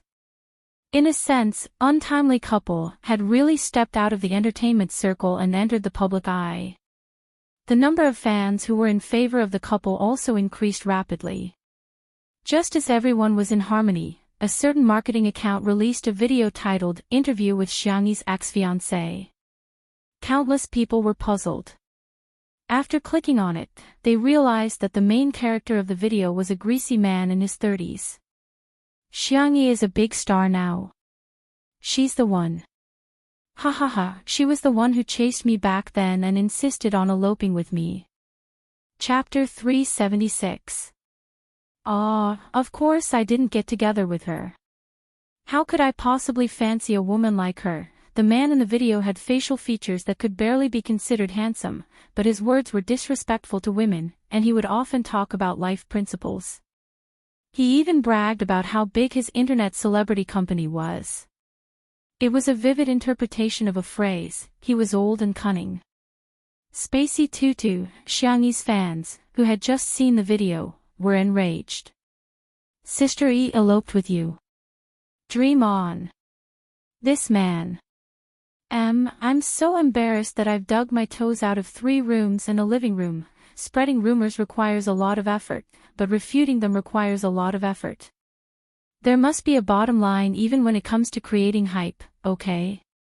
However, the male lead of the video had probably tasted the sweetness brought about by the popularity of the video, as he soon released a second video. At that time, we had already met each other's parents. Of course, I didn't fancy her. But she pestered me too much and insisted that I marry her, but her family didn't agree. In order to see me, she even climbed over the wall at home. Oh, yes, for my sake, she even made her grandmother faint from anger and sent her grandfather to the hospital. There's nothing I can do about it, I'm just the kind of person that young girls like. The man continued to expose the video. This time, he was obviously much more experienced. Behind him was the logo of his internet celebrity company. As he spoke, he showed everyone the chat history between him and Xiangyi. Just as he said, the Xiangyi in the chat history showed a strong desire to get married, and frantically expressed her love for the man. She even said that she was willing to bear his children after marriage and be a full-time housewife. The strong contrast made the netizens dumbfounded. This was simply a case of a goddess becoming a bootlicker. The old fans tried their best to explain that this must have happened during the period of amnesia. However, many fans who had just fallen into the trap expressed that they couldn't accept such a side of Xiangyi. There were even several famous bloggers with millions of fans who posted condemnation. The value of a woman definitely doesn't revolve around cooking in the kitchen, let alone being a fertility machine. At Xiangyi V, I hate your persona and despise your worldview. I'm so angry. It's precisely because there are women like Xiangyi that men look down on women. How many seniors have spent countless efforts to tear off the labels on women? Now, you are putting labels on women one by one and putting shackles on them. Filial piety is the most important of all virtues, and Xiangyi is a real unfilial daughter. Filial piety is a traditional virtue in our country. If celebrities can't do it, then wouldn't they be setting an example for their fans to be unfilial? I call for a boycott of Xiangyi. Boycott, 2 under 1 roof. Qin Wanyan spent a large sum of money to bribe those bloggers. When she saw countless netizens scolding Xiangyi, she instantly felt that her money was well spent. As for the man who broke the news, she was the one who first found a gossip media outlet and claimed that Xiangyi was not as innocent and naive as the netizens thought. On the contrary, she had a dark history of eloping. That gossip media outlet was like a fly that had smelled rotten meat as they found the informant. Coincidentally, the informant also wanted to ride on the hype. Hence, both parties hit it off and came up with a huge piece of news. Brother Axan, do you have Xiangyi's contact number? We can record a conversation between you and her. It'll definitely go viral, the person in charge of the gossip media outlet suggested. With a look of guilt in his eyes, Axan said stubbornly, her number has already been changed. What about her family? How many brothers, or grandparents? I'm taking a leave of absence. I'll make up for it tomorrow. Good night equals W, smiley face. Chapter 377. Axan said vaguely, her brothers are all very busy. Even if I call them, they might not answer me. In fact, he didn't even have the contact information of Sanction and the others.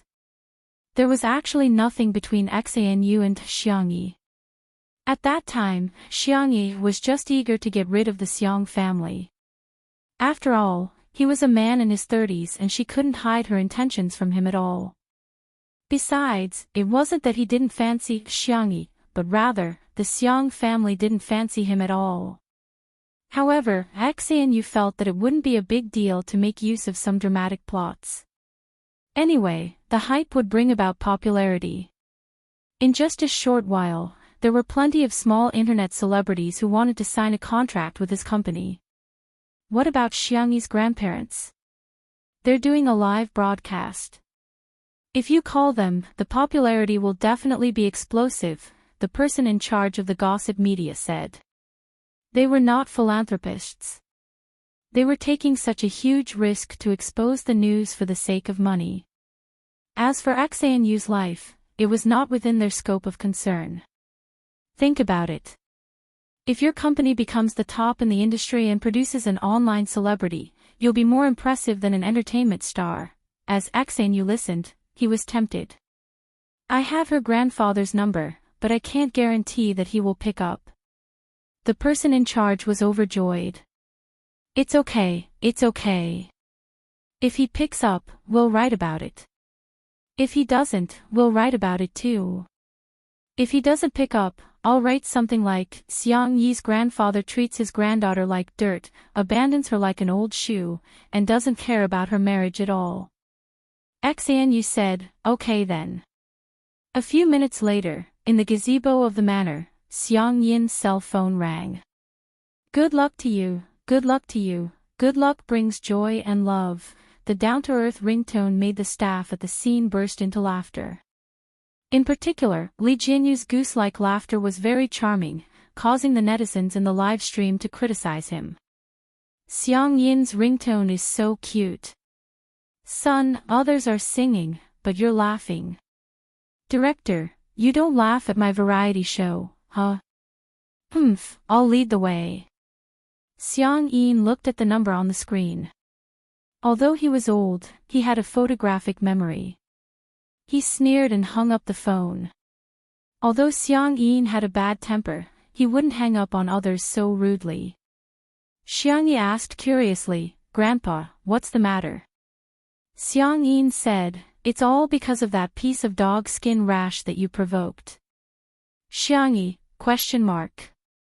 Madame Xiang frowned and asked, Xanu. Who else could it be other than him? Upon hearing this unfamiliar name, Xiangyi, who was biting the tutu candy, was dumbfounded. Li Jianyu explained tactfully, Sister E is a man who claims to be your ex-fiancé. He's live streaming right now and he's calling your grandfather. It was obvious that he was trying to ride on her popularity. Two Under One Roof was currently a live broadcast program with a stable viewership of more than a few million people. It was extremely influential. XANU's move was too disgusting. He was obviously trying to ride on the popularity of Xiangyi and the show. While they were talking, XANU called again. Xiang Yin was furious. Why did you block his number? After pondering for a moment, Madame Xiang said, give me your cell phone.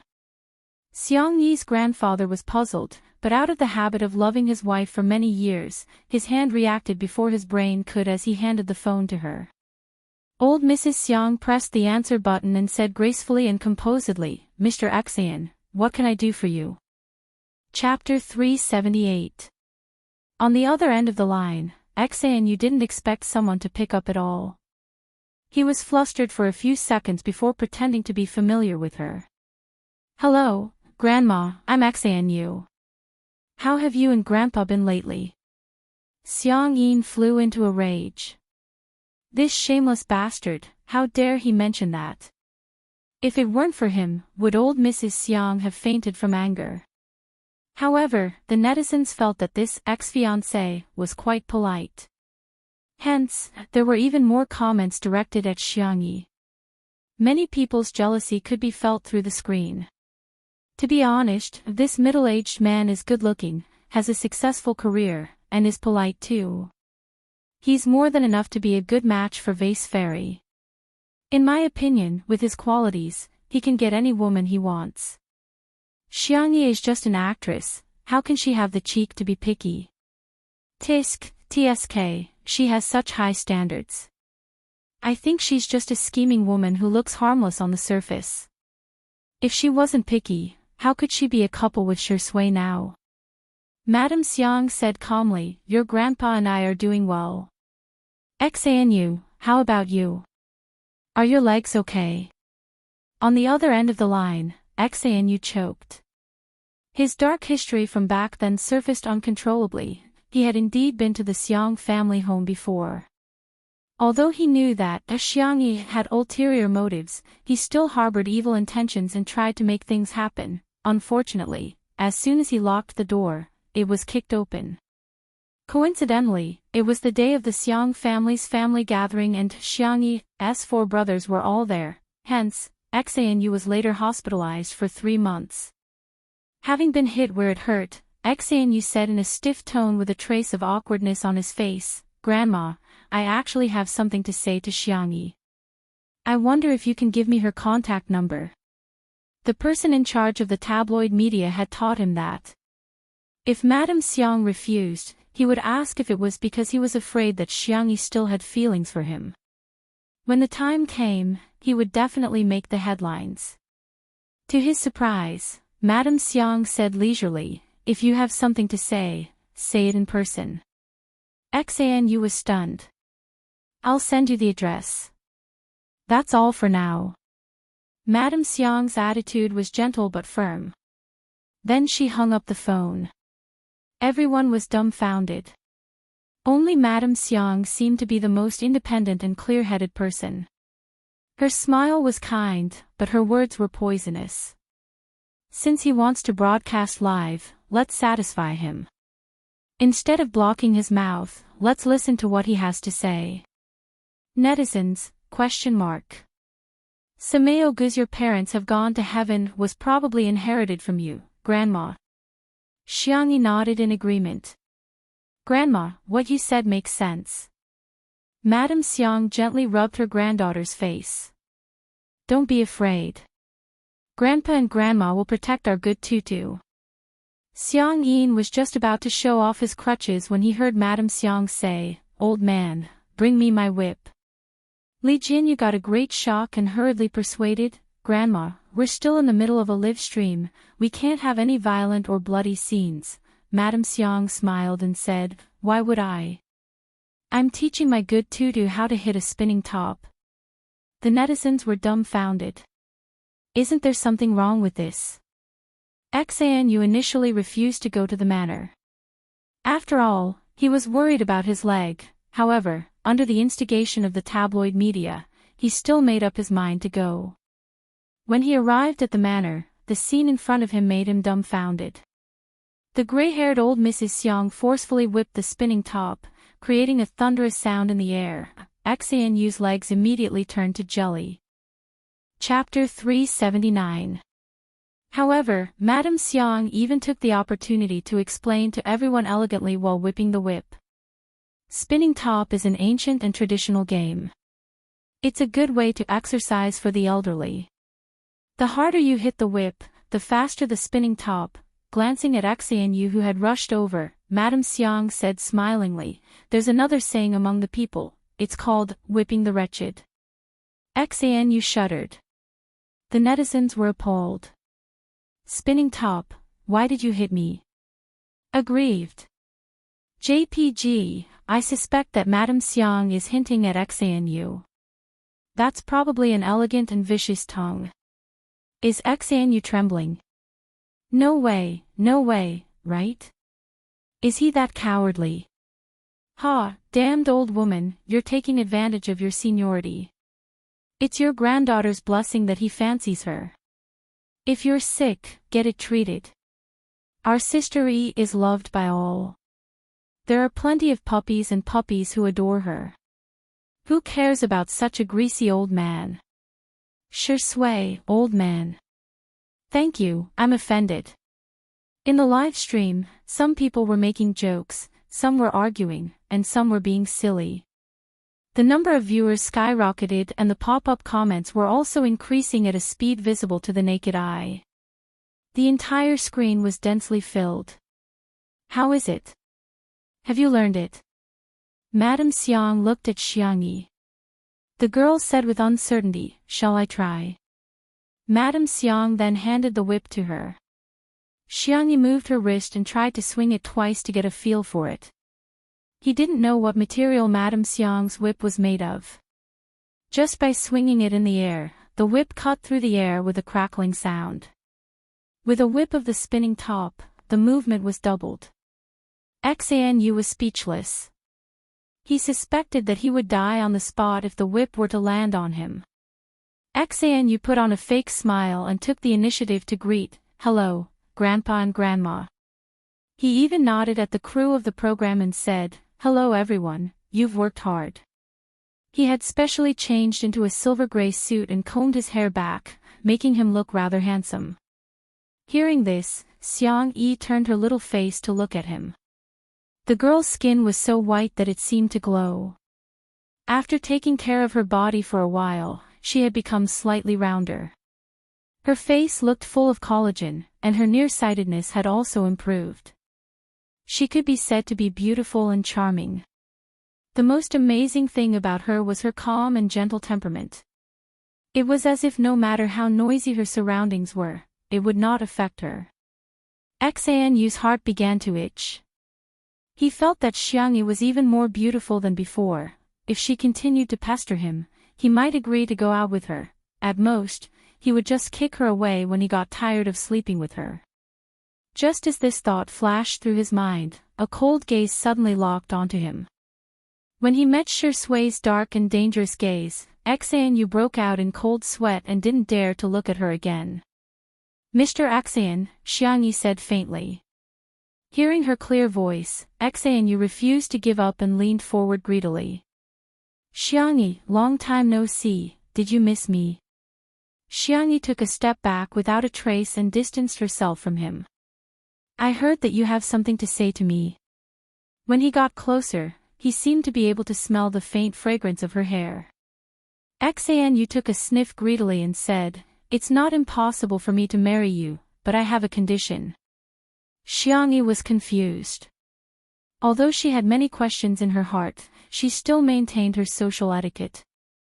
"Sorry, I lost my memory previously and it might have caused some misunderstandings. Drop the act." Xanu was full of confidence. "You'd better think it through. If you miss this opportunity, you won't get another one." Chapter 380. Xiangyi frowned slightly. She had never had the habit of interrupting others. Hence, even though she felt that Xanu's words were illogical, she still chose to listen to him patiently. Xanu said, "Didn't you agree to elope with me back then? I think girls should respect themselves. If you can get the consent of your family, I can consider dating you." Xiang Yin had been tolerating it for a long time, but when he heard this, he couldn't help but holler, "Dream on. Don't even think about marrying into our family." Xanu said shamelessly, "I'm here now. Grandpa, didn't you say that you haven't forgiven Xiang Yi? I'm the cause of all this. I'm here to help you solve the problem out of kindness." Xiang Yin's face turned sullen. How could he really hold it against Tutu? However, he kept those words to himself and couldn't bring himself to say it in public. Due to Xiang Yin's arrogant character and sudden silence, the netizens naturally got the wrong idea. "I think Xanu's words make sense. Xanu isn't that bad, right? Why do you guys always think badly of him? He's obviously a PUA. He's belittling girls in order to gain control. He's so disgusting. Get lost, ugly man, stay away from Xiang Yi. Why does Xiang Yi have to bear the responsibility for the mistakes she made when she had amnesia?" Cry. Xiang Yi was rather calm. "I don't have any plans to get married, nor do I have any memories of you, Mr. Xan. I don't think our lives will intersect again." Xanu looked at Xiang Yi, who seemed to be trying to distance herself from him, and immediately panicked. "How can you go back on your word?" Seemingly feeling that his words were too childish, he resorted to his best means. "But you're such a filthy woman. Who else would want you except me?" Not only was he dissing her verbally, he even glanced at Zhongyi and Zhangjiang. Zhongyi's face turned pale and she shielded Zhangjiang behind her. He was well aware of the importance of reputation to a girl. This was because he knew that public opinion was always biased towards men. For example, if someone got pregnant before marriage, everyone would scold the woman. It was as if the man had no responsibility at all. Now that he said this, he was deliberately leading the crowd to believe that Xiang Yi was no longer clean. Xiang Yin flew into a rage. "Nonsense. You're talking nonsense." He was so angry that he picked up his walking stick and wanted to break this dog's leg. Xanu hurriedly retreated and said, "I've already said what I wanted to say. Xiang Yi, I'll give you 5 minutes to consider, no need." The resolute words came from Madame Xiang. Her expression was calm and her dress was elegant. Whether it's our Tutu or other girls, they all live for themselves, not for others to see. And your slander, in my opinion, is childish and laughable. People who don't know the truth will attack a girl because of her so-called reputation, but as her family, we will never hurt her. Don't you agree, old man? Madame Xiang looked at Xiang Yin with a smile in her eyes. Xiang Yin seemed to have been encouraged, and the advantage of his loud voice was obvious at this moment. "Bunny is our family's little darling. No one is allowed to hurt her. What do you mean by forgiving? I've never blamed her at all. Not even for a second." Chapter 381. Old Mr. Xiang was full of energy and his voice was loud and firm. Every word he said was powerful and resonant. Zhongyi, who was not far away, watched everything in shock. She was really envious of Xiang Yi. Back then, when her family found out that she was pregnant with Zhangjiang, their first reaction was to chase her out of the house for fear that she would ruin their reputation. However, they also asked her to give her parents and brother a considerable amount of living expenses every month on the grounds that it was her duty to do so. On the other hand, Xiang Yi's family protected and supported her unconditionally. Even Xiang Yin, who was so arrogant and awkward, would make tutu candies for her. He would even give up his pride and protect her without hesitation. Xanu still wanted to play the same trick again. Then, no one wants her, shut up. So what if no one wants her? It's not like our family can't afford to raise her. Xiang Yin retorted. Xiang Yi's heart was filled with emotions. She pinched her palms to calm her surging emotions. It turns out that Grandpa has never blamed me. Madame Xiang was much more sharp-tongued.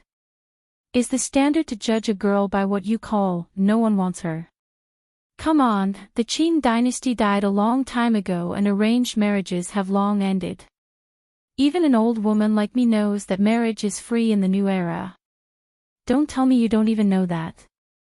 Pretending to be surprised, old Mrs. Xiang covered her mouth and said, "Aw, are you a fool? Or did your parents leave early?" Xanu's face immediately turned as red as a pig's liver. In the live stream, the Spacey Tutu fans were overjoyed. Grandpa Xiang and Grandma Zhu and dote on Sister Yi so much. Your parents left early equals you're an orphan. Thank you for Grandma's online lessons. Grandma's combat power is definitely on the SSR level. Xanu is at most in our card. Xanu's gaze was erratic. He didn't expect Xiang Yin and Madame Xiang to be so difficult to deal with. They had clearly been hurt by Xiang Yi at that time, so why did they still choose not to hold it against her? That was beyond Xanu's understanding. Since he couldn't persuade his family, Xanu wanted to continue pressuring Xiang Yi. Didn't she want to break away from the Xiang family? Without him, how could she have succeeded? At the thought of this, Xanu suddenly regained his confidence. He looked at Xiang Yi affectionately and said, "Actually, I don't look down on you that much. You do have some merits." Look, only he could see the good in Xiang Yi. This method of belittling first and then praising later could be said to have worked well in the past. Young and naive girls like Xiang Yi were the easiest to fool. The next second, Xiang Yi flicked the whip expressionlessly, scaring Xanu so much that he shrieked and almost jumped up. "Excuse me, you're blocking my spinning top." Xanu. The netizens were speechless. Everyone's attention then shifted to the whip in her hand. They shuddered at the same time. In the cold atmosphere, a low chuckle sounded. Sue's heart felt as if it had been brushed by a feather. "Sister Yi, could you teach me?" Shi Sui, who had been a bystander for a long time, opened her mouth slowly. "Sure." After Xiang Yi taught him a few words, Shi Sui took the whip. He had a high level of comprehension and was the type who could understand with just a little bit of guidance. After a few casual lashes, the spinning top spun even faster. The atmosphere in the live stream changed abruptly. The sense of immersion is too strong. I feel like Shi Sui is a villain who will resort to domestic violence. Other people who wield whips are men who harness horses. Why is this man so and so handsome? Chapter 382. Xanu was speechless. He somehow felt that this man was treating him like a spinning top. In particular, his gaze seemed gentle but actually contained a strong sense of oppression. His scalp turned numb as he slandered Xiang Yi. "You'd better stay away from such a woman. She can elope with anyone she wants, is that so?" Shi Sui chuckled, as if the scenery around her had come alive. "Is there such a good thing?" Xanu was dumbfounded. There was an uproar in the live stream. Official announcement. "Thank you for the help, buddy. You can get your bento box now."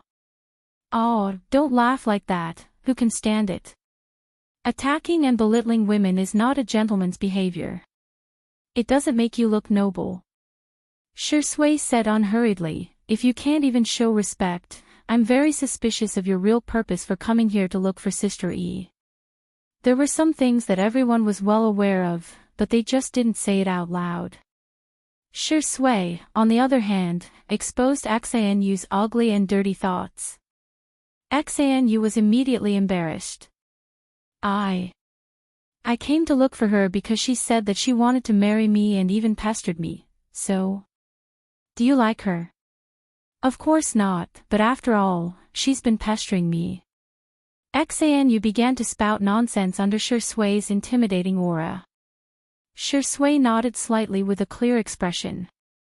Mr. Axan, you're really contradicting yourself. On one hand, you belittle Sister E and keep saying that you don't fancy her, but on the other hand, you're pestering Sister E like a dogskin plaster and insisting on marrying her despite her wishes. I think I can use one word to describe your behavior. After a pause, he turned to look at the camera and tilted his head slightly. If I say it out loud, our live stream will probably be banned. His fair and slender fingers gently pressed against his lips. Shoo! A large group of viewers in front of the screen were stunned. Shocking. Shui actually knows how to act cute. Okay, don't talk. Otherwise, I'm going to remember your name. Ha ha ha ha, Shui is so mean. Others don't hit people in the face, but he's hitting people in the face. Xanu was rebuked until he was like a mute, unable to say anything for a long time. At this point, the audience was not stupid. They could tell that he had ulterior motives. However, there were still people who used Xiangyi as an excuse to scold her. Shui seemed to have guessed the public opinion on the internet. He leaned lazily against the pillar of the pavilion with his long legs slightly bent. Xiangyi doesn't even fancy me. Why would he fancy you? Everyone. Come on, you're the best actor. Can't you have a bit of a burden? How can you be so self-deprecating? Even the haters aren't as good as you. Xiang Yin, who had always found Shui to be an eyesore, suddenly felt that this rascal, it was all right. He snorted, what's there to compare that dog with you? Comparing the two of you is simply a scammer. Xanu was speechless. It's a knowing blow. Xiang Yi's grandmother said smilingly, Mr. Xan, don't feel inferior. You're still better than Shui in one aspect. You may be ugly, but you're thick-skinned. Xanu was speechless. Doubles. At this moment, Xiao Naofu, who had been missing for a long time, finally returned. It was holding a fat rat in its mouth and nimbly jumped to Xanu's feet before throwing it onto his shoes. Xanu exclaimed, "Oh, rat! There's a rat!" He was so frightened that he completely lost his composure, as if he was a ridiculous clown. The crowd burst into laughter. Anger rose in Xanu's heart and he kicked at Xiao Naofu. However, a creamy yellow figure at the side pushed Xiao Naofu away. Before Xanu's foot could even touch a few strands of its fur, little Shiji rolled on the ground and went far away. It hummed feebly and aggrievedly. Woof! Xanu's eyes widened in shock. Scammer. This is what you call scammer. Why are dogs pretending to be White Lotus these days? Chapter 383. In the eyes of the netizens, little Shiji was trying to protect Xiao Naofu, but in the end, Xiao Naofu kicked him hard. Dog lovers are condemning him. Damn it, this ugly man is so vicious. It's just an innocent and pitiful dog. Pitiful, pitiful. Someone said that Xiao Naofu was in the wrong and was immediately rebuked. It's only right for cats to catch mice. Isn't it because Xanu is so outrageous that even Xiao Naofu can't stand it and teach him a lesson on behalf of Sister E? I don't care, Xiao Naofu is the cutest in the world. I won't allow anyone in this world to dislike it. Xiangyi hurriedly went to check on little Shiji's injuries while little Shiji continued to put on an act and rubbed its head against her calf. Even Xiao Naofu was fooled and scurried over with its short legs. Meow meow. Stray dog, what's wrong with you? Little Shiji barked. Woof woof. Xiao Naofu didn't know how to speak dog language, but it felt as if little Shiji was saying, my wound hurts so much. After hesitating for a few seconds, it condescended and licked little Shiji's fur while swallowing the humiliation. Aw meow. It won't hurt anymore if you lick it. The heartwarming scene made one feel even more distressed and infuriated. Xanu would never have thought that using public opinion to manipulate the emotions of netizens would result in a backlash that came too easily. Tell him to get lost. Tell him to get lost. I'm begging you to whip him. Whip him like a spinning top. My heart aches for little Shiji.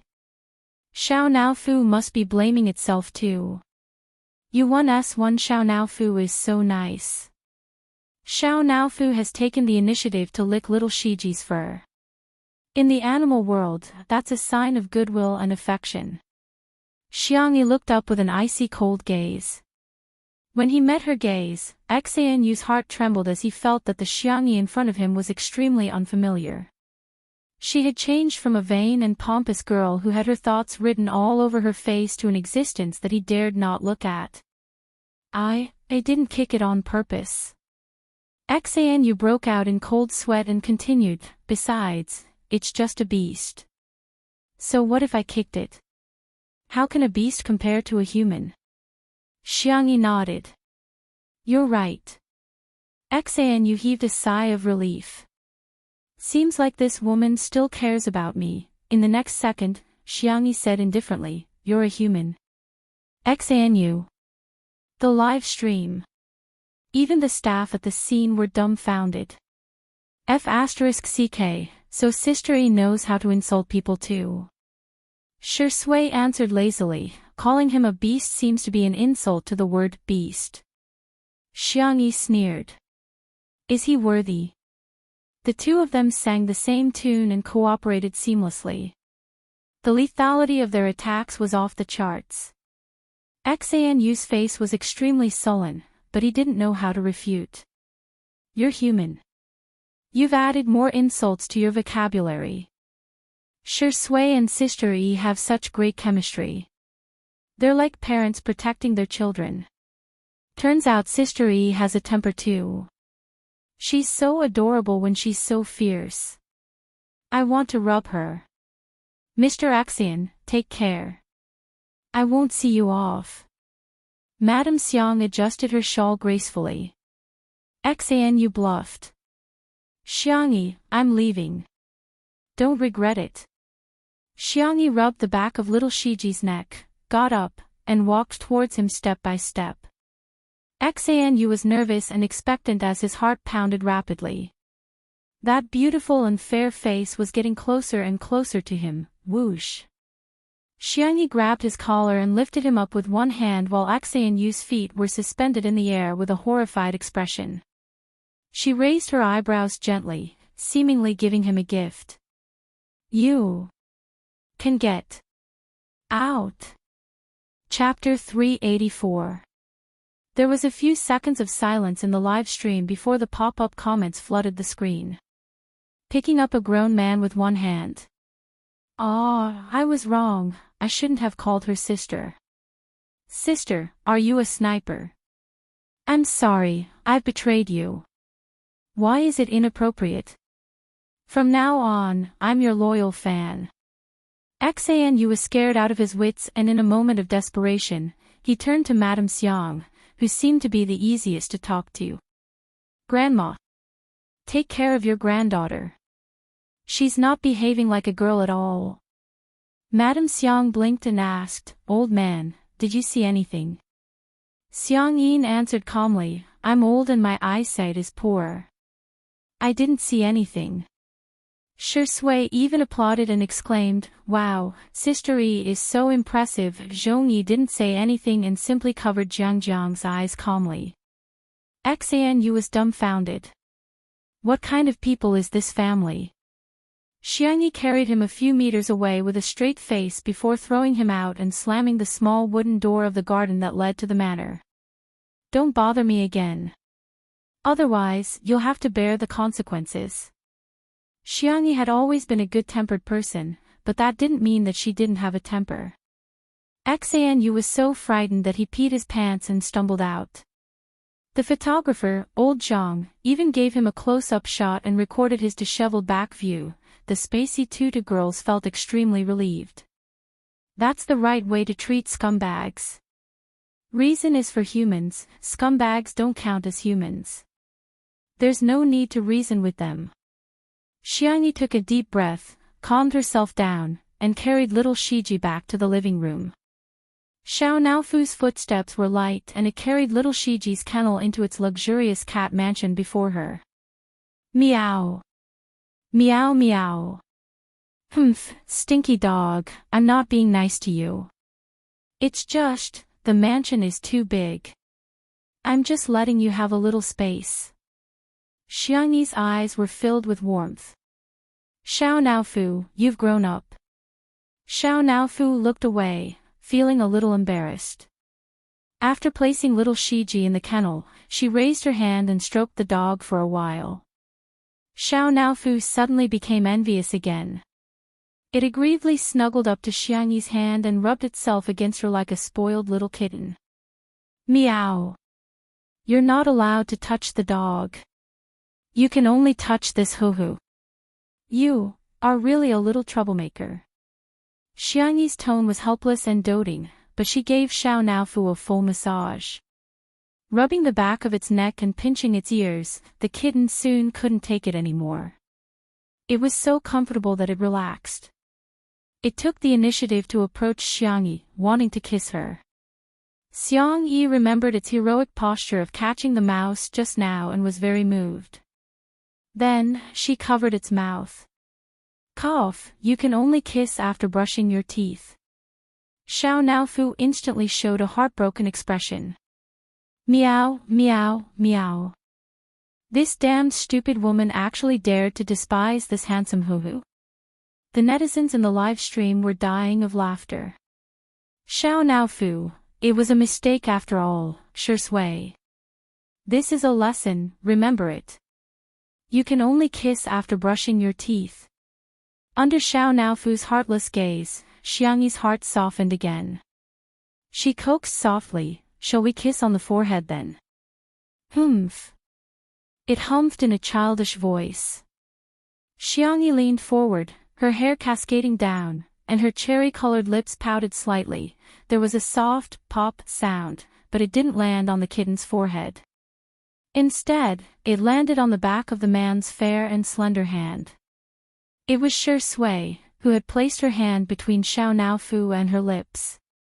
The netizens were flabbergasted.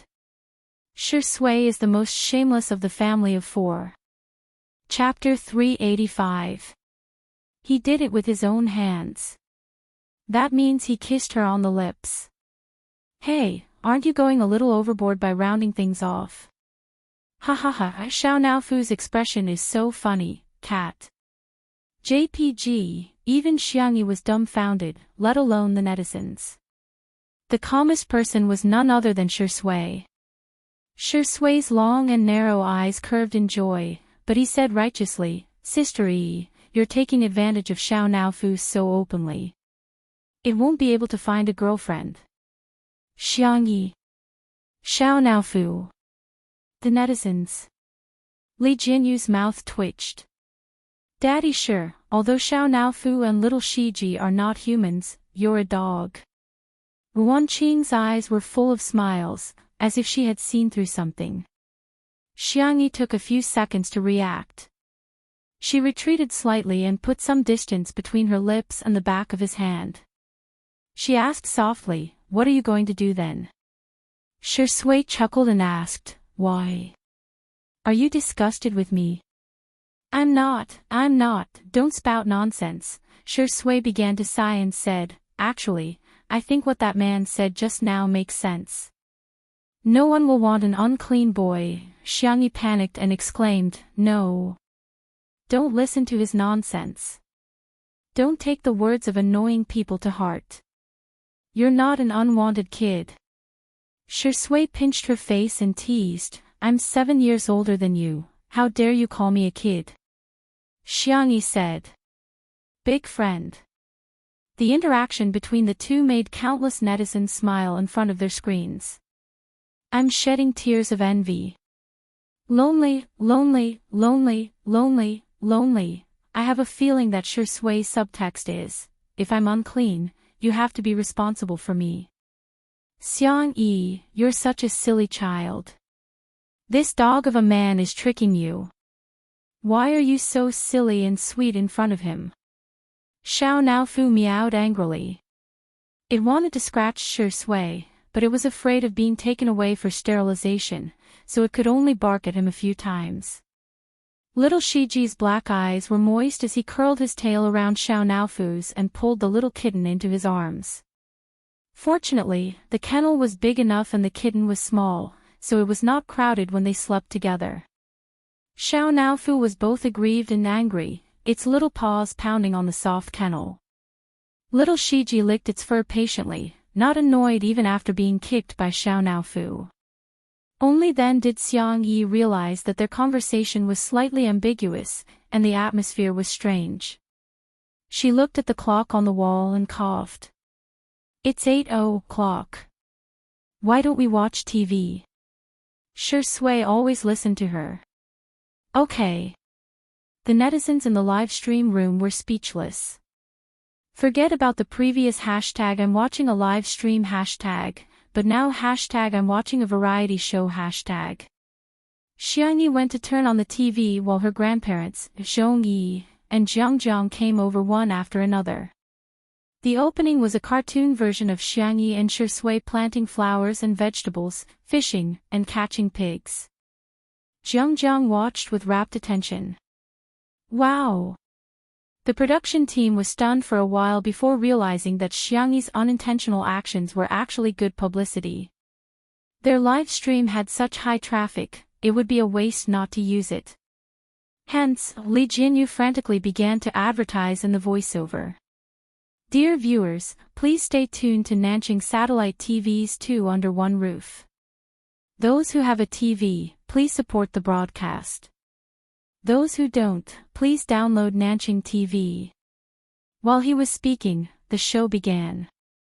Although countless netizens were teasing Li Jinyu, they still switched on the TV and downloaded the software. The production team of Eating Well for All 3 Meals almost fainted from anger when they found out about this. Chapter 386. Why didn't we think of such a simple, effective, and direct publicity method? In the group chat of Meow TV, the director sent a voice message and flew into a rage. Are you all idiots? How can you not think of this? The others were complaining incessantly. Before Wan Qing left, she had actually done the work of several people on her own, and her completion rate was particularly high. As soon as she left, it was no exaggeration to say that the planning department and the publicity department were half paralyzed. They were leaderless and their work efficiency was extremely low. Only now did they begin to regret it. How great would it be if Wan Qing hadn't left? Wouldn't I have pushed all the work to her? Wouldn't I have been the scapegoat? On the other hand, Xiang Yi began to get restless after watching the introduction. She hadn't watched much of Two Under One Roof, but now it seemed that she didn't have a good sense of camera angles in the first episode. She looked like she wasn't very smart. Why don't we change the channel? Xiang Yi said seriously. Let's watch the news and find out about national affairs. Madame Xiang exclaimed, this is so interesting. Our dear Tutu is on TV, she's so impressive. I'm going to post this on my WeChat moments.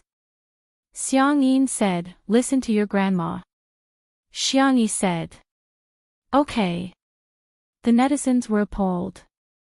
Ha ha ha, large-scale public execution, Sister E, did you grow up eating cuteness? Turns out grandma is the person with the highest status in the family.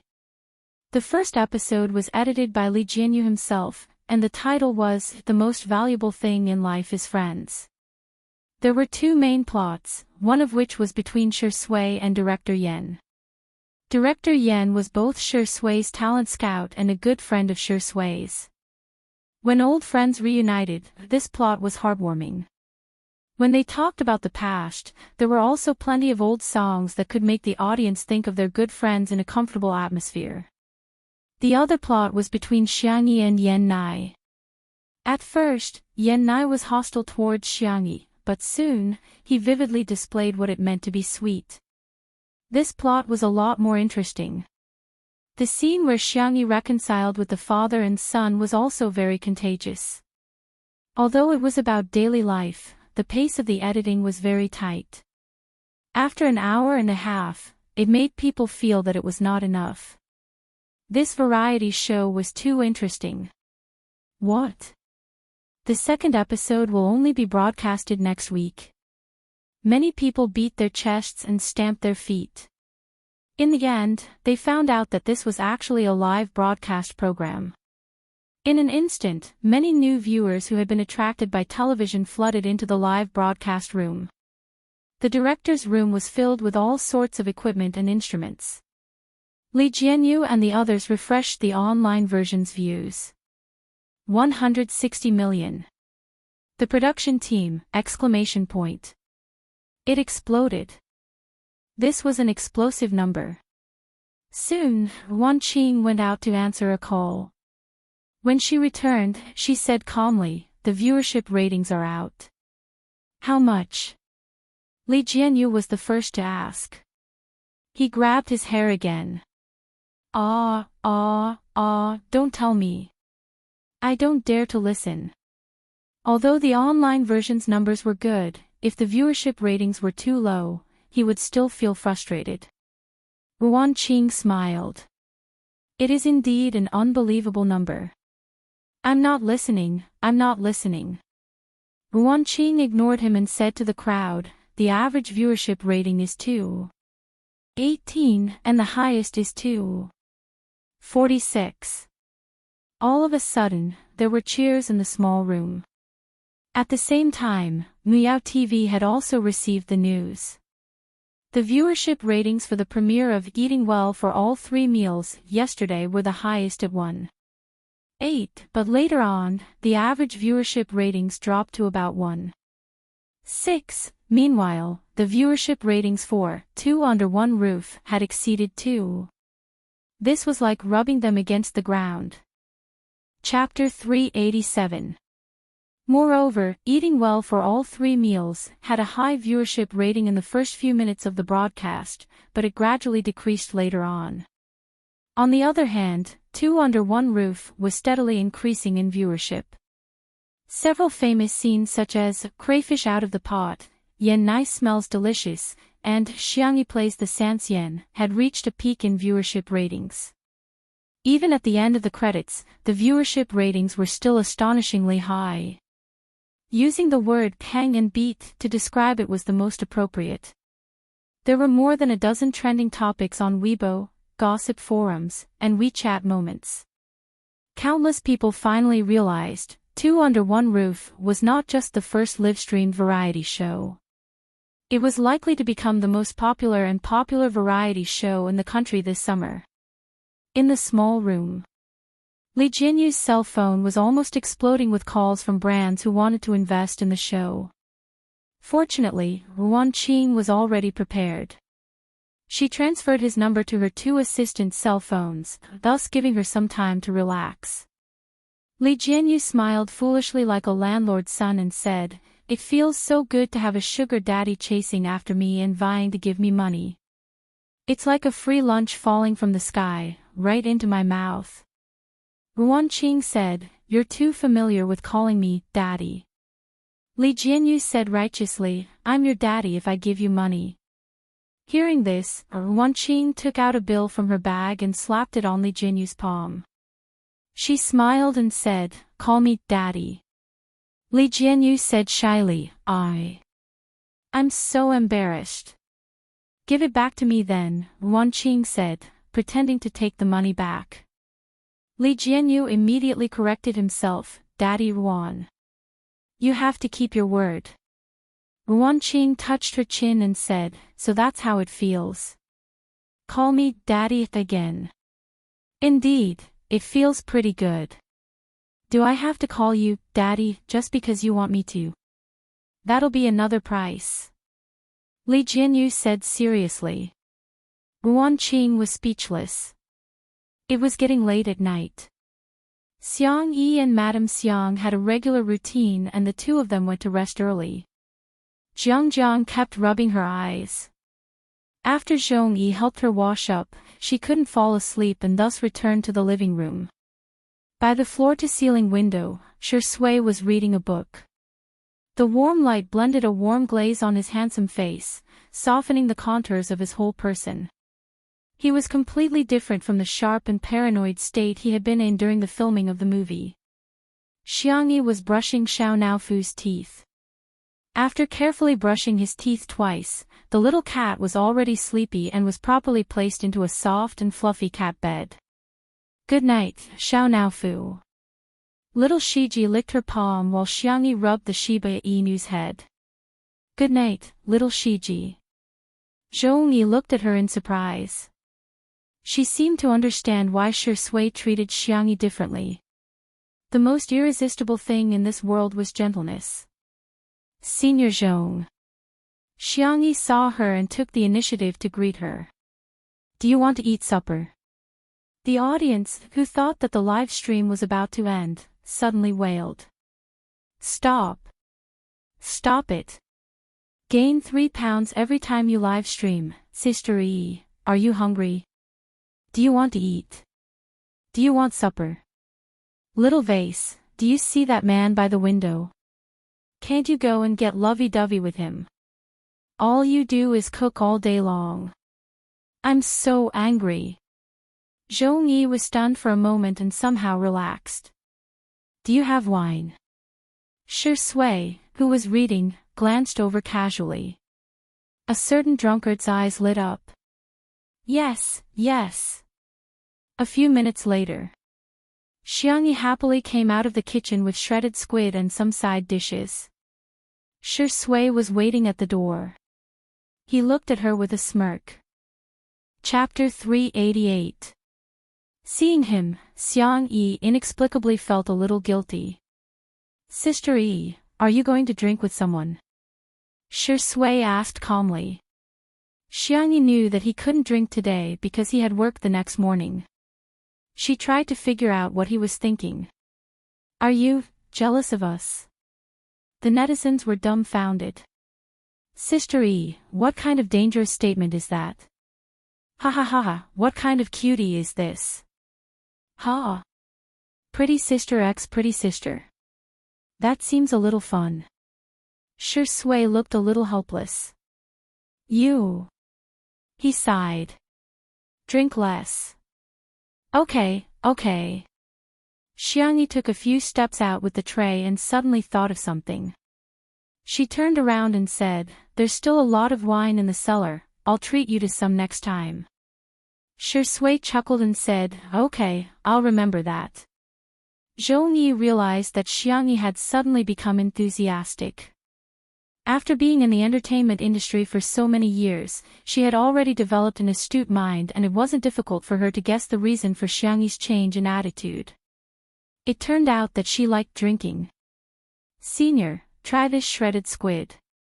It's fragrant and a little salty.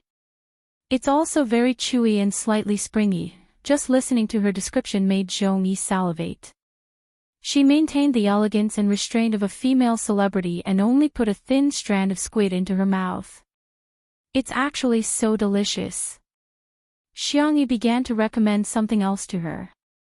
"These peanuts are wrapped in flour and egg. It's sweet and the egg fragrance is just right. Although it's fried, it's not greasy at all." Zhongyi tried one. Hence, 2 minutes later, Zhongyi's image as a female celebrity was completely gone. She sat cross-legged on the ground with her hair tied into a bun. She took a sip of food and wine, looking like a swordswoman. In the live stream, Xiangyi, go on the link if you can. I think Xiangyi has the potential to be a mukbang streamer. Just listening to her description is making me hungry. Sister Zhongyi, where's your expression management? Where's your celebrity image? Where's your glamorous persona? Shui didn't join them. She sat quietly by the window and read. At first, the two girls were a little unfamiliar with each other, but they soon became familiar with each other. Zhongyi raised her glass. "World peace, no more scumbags." Xiangyi clinked glasses with her, making a crisp sound. Sometimes, girls' friendship was just that simple. If you and I were on the same side and liked or hated the same person or thing, then we would be sisters from different mothers. Li Jianyu thought that it would be nice to stop there when the live stream was supposed to end, but Ruan Qing signaled for him to continue. What if the car flips? No, it's a woman's intuition. Seeing that Li Jianyu was about to speak, Ruan Qing choked him with one sentence. If I'm the boss, then you're the boss. Li Jianyu, lowly Shaoli, shut your mouth. Slightly tipsy, Zhong Yi and Xiangyi's conversation went deeper and deeper. Sometimes, I resent him. If it weren't for him, there wouldn't be Zhangjiang. I'm not afraid of others scolding me, but I'm afraid of Zhangjiang being scolded. I think she's a child who isn't blessed by this world. Perhaps it was because actors had a strong ability to empathize with others, but Xiang Yi also felt a little choked up. She patted Zhong Yi's back and said, "Every child is born into this world for the sake of happiness." His words touched Zhong Yi, and her eyes immediately turned red. Xiang Yi hesitated for a moment before moving closer. She then hugged Zhong Yi and patted her back gently. Same to you, senior. Chapter 389. Having not hugged anyone for a long time, Zhong Yi's body was obviously a little stiff, but Xiang Yi had a sense of propriety and ended the hug in a few seconds. She was polite and warm. Thud. A tear fell from the corner of Zhong Yi's eye. There were no cameramen in the living room, only a few fixed cameras. In the director's room. Seeing this scene, Li Jianyu, a grown man, felt a lump in his throat. Although there weren't many pop-up comments in the live stream, it was very heartwarming. Xiang Yi is really gentle. Sister, don't cry. I can't help it when you cry. Sister Yi's words are so heartbreaking. She must be a girl who grew up being doted on. That's why she can say that every child is born into this world for the sake of happiness. Zhong Yi's tears fell silently for a while. She looked beautiful and breathtaking. Xiang Yi didn't say anything to comfort her and simply poured some fruit wine into her glass. A moment later, Zhong Yi got a grip on her emotions. I envy you very much. She expressed her feelings straightforwardly. You have a family who dotes on you, but I don't. During the most difficult period, no one comforted me when I called home. All they did was ask for living expenses. At that time, the most extravagant thing I ever did was to go to the supermarket at night to buy fruits that were on sale for $1 a bag. I didn't even have time to wash them and finish them on the way back. Zhong Yi smiled and continued, It's funny, isn't it? But I still remember the taste of those fruits. After going through so much hardship, even a piece of candy could be extremely sweet. That was why she was so resolute when she met Zhangjiang's father. You're the first person to say those words to me. Zhong Yi smiled brightly, as if no amount of setbacks could hide her beauty. Can I call you Sister Yi? Xiang Yi was a little dizzy from drinking. Resting her chin in her hand, she nodded and said, Sure. Zhong Yi put an arm around her shoulder and said proudly, Sister Yi, I'll take care of you from now on. There were suddenly more comments in the live stream. I know Zhong Yi is from a cult, I'll just stand there for a second. Just 1 second. Come to think of it, Zhong Yi's life really isn't easy. Not everyone has the courage to be a single mother. Sister Yi looks so soft when she's drunk. Sure Sui, stop reading. Would it work or not? If not, I'll do it. The live broadcast came to an abrupt end. As Ruan Qing expected, Xiang Yi and Zhong Yi's drinking party didn't fail. Instead, it moved countless people. This was something that the production team of Eating Well for 3 Meals could not understand. Why didn't the netizens believe them when they told Zhang Yun to show her true feelings? Zhong Yi had only cried a little, and Xiang Yi had only hugged her. How could the two of them become a couple? The production team of Eating Well for 3 Meals was extremely depressed. In the almost suffocating atmosphere, someone came up with a stupid idea and suggested, I think the success of 2 Under One Roof must be because of the good script. Why don't we poach their planner and scriptwriter? Unexpectedly, this suggestion received widespread approval. Since they couldn't fight head-on, they could use underhanded tactics. In the end, the two girls had too much to drink. Shui asked Wan Qing to send Zhongyi back to her room and help take care of Jiang while she carried Xiangyi in her arms. Wan Qing looked at her with a subtle gaze and said, "Li Jianyu said that you're worse than little Shiji. I thought it was a joke, but I didn't expect it to be true." Shui raised his eyebrows, a joyful smile in his dark eyes. "Thank you, you flatter me." Chapter 390. Wan Qing was speechless for a while before teasing, "Aren't you afraid that Sister Yi's brother will come back?" Even she was a little intimidated by Sangchen's domineering aura. Shui smirked and said in a mysterious tone, He should be busy." Wan Qing was dumbfounded. In a bar in Nanjing. Although Axayan made a fool of himself in the live stream of Two Under One Roof, and was ridiculed by the netizens, he had achieved his goal. He was still famous after all. Now that he had gained popularity, a group of internet celebrities in the company were surrounding him and sucking up to him, feeding him fruits, and toasting him. Axayan was thick-skinned in the first place. In the blink of an eye, he forgot about the embarrassing scene just now and began to brag. "Xiangyi, she looks just like that in real life. She's petty and unpresentable. Women have to behave like women. Look at her, which part of her looks like a woman? She's just a shrew. If you ask me, I should have called the police and locked her up when she hit me. I should have taught her a lesson." He belittled Xiangyi to the point that she was nothing. His throat was dry, but he found that the little internet celebrities around him all had ugly expressions on their faces. "Who are you guys putting on such a long face for? Let's get high." In the next second, a cold young man's voice sounded behind him. "My sister is a shrew." Immediately after, a devilish male voice spoke in a slightly faster pace. "I dare you to say that again."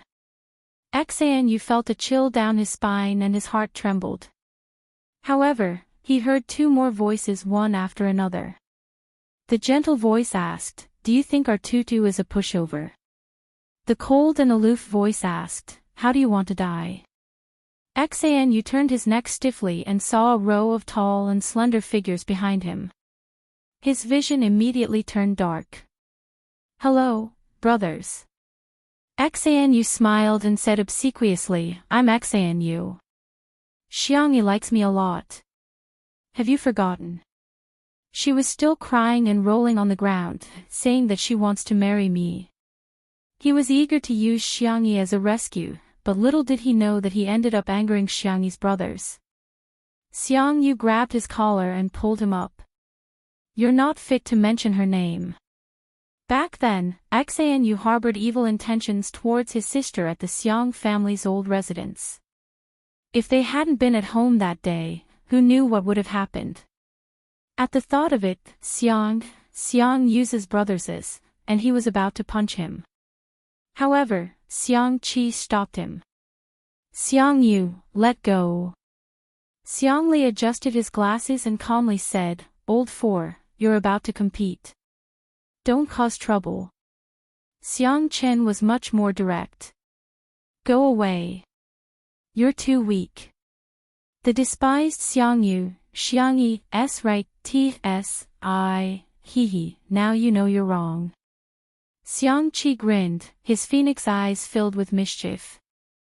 "But, we're not here to hear you apologize," Axayan said shakily. I have money. Can I compensate you with money?" Xiang Qi interrupted, "We're here to beat you up. Tell me, what order do you want? 1234 or 4321? Or do you want a luxurious one-on-one beating package?" The little internet celebrities were scared out of their wits and had long run away. As for the bar, it had already been cleared. Axayan wanted to cry but had no tears. Who would have thought that this family would be so protective? "This time, I've offended someone I shouldn't have. I'm really done for. Chapter 391. Half an hour later. On Weibo, the netizens who were surfing saw a new post. It was a video posted by Yu. Everyone was already a little tired of his aesthetics, but out of habit, they still clicked on the video. Yu's tone was sincere. Here, I would like to apologize to Miss Xiangyi. Everything that happened today was made up by me for the sake of gaining popularity, huh? This ugly man actually apologized. In the complete video, Yu not only apologized, but also dragged the gossip media into it, claiming that they were the ones who induced him to smear Xiangyi's reputation in exchange for traffic. In an instant, the netizens' anger rose to the peak. The gossip media soon tasted the backlash of the netizens. You treat us like fools, I'll treat you like an orphan. The Weibo account of the gossip media was bombarded with so much criticism that it turned off the comment section and received more than 100,000 insults in private messages.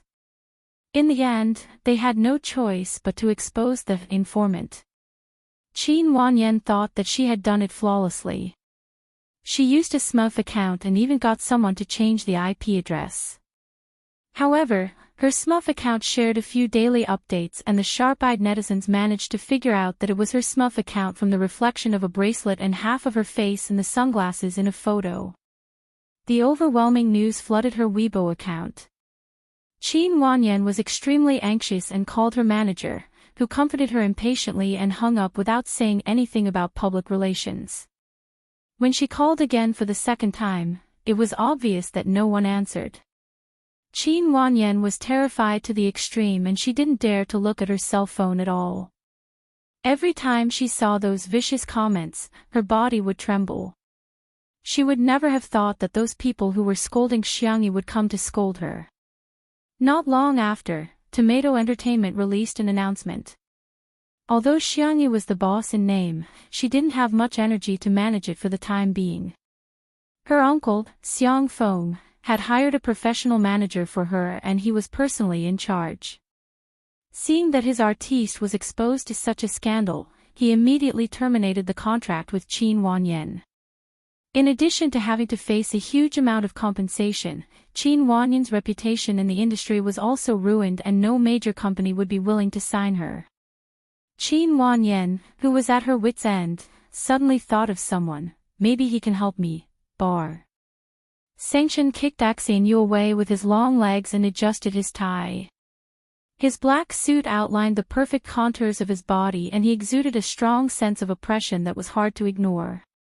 Xiangli looked gentle, but he was even more ruthless than Sanction. It was not difficult for a genius to destroy a company. Xiang Yu was worried. I feel like I'm just a bystander. Xiang Qi comforted him, you should be content. Little uncle doesn't even deserve to be here. Big brother thinks he's clumsy and a burden, Xiang Yu. Thank you for being comforted. He put on the hood of his hoodie. His jawline was smooth and handsome. Suddenly, he thought of something. Will my sister cry alone in bed? Imagining that scene, the Siscon men felt as if their hearts had been cut by a knife. Xiang Qi said with heartache, let's go back and comfort our sister. Even if she wants to cry, she should cry on my shoulder. Xiang Li chuckled. Are you worthy? Xiang Chen's brows were tightly knitted as he strode forward. Cheating. Big brother, you're cheating. Xiang Qi yelled angrily. The three of them hurriedly caught up with Xiang Yu. Little did they know that at this moment, in the manor. Chapter 392. Unbeknownst to them, at this time in the manor, the little rabbit had just been carried into the bedroom.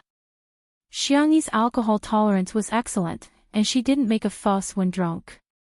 Shi Sui put her on the bed, and the little girl obediently rolled up the quilt and covered herself tightly.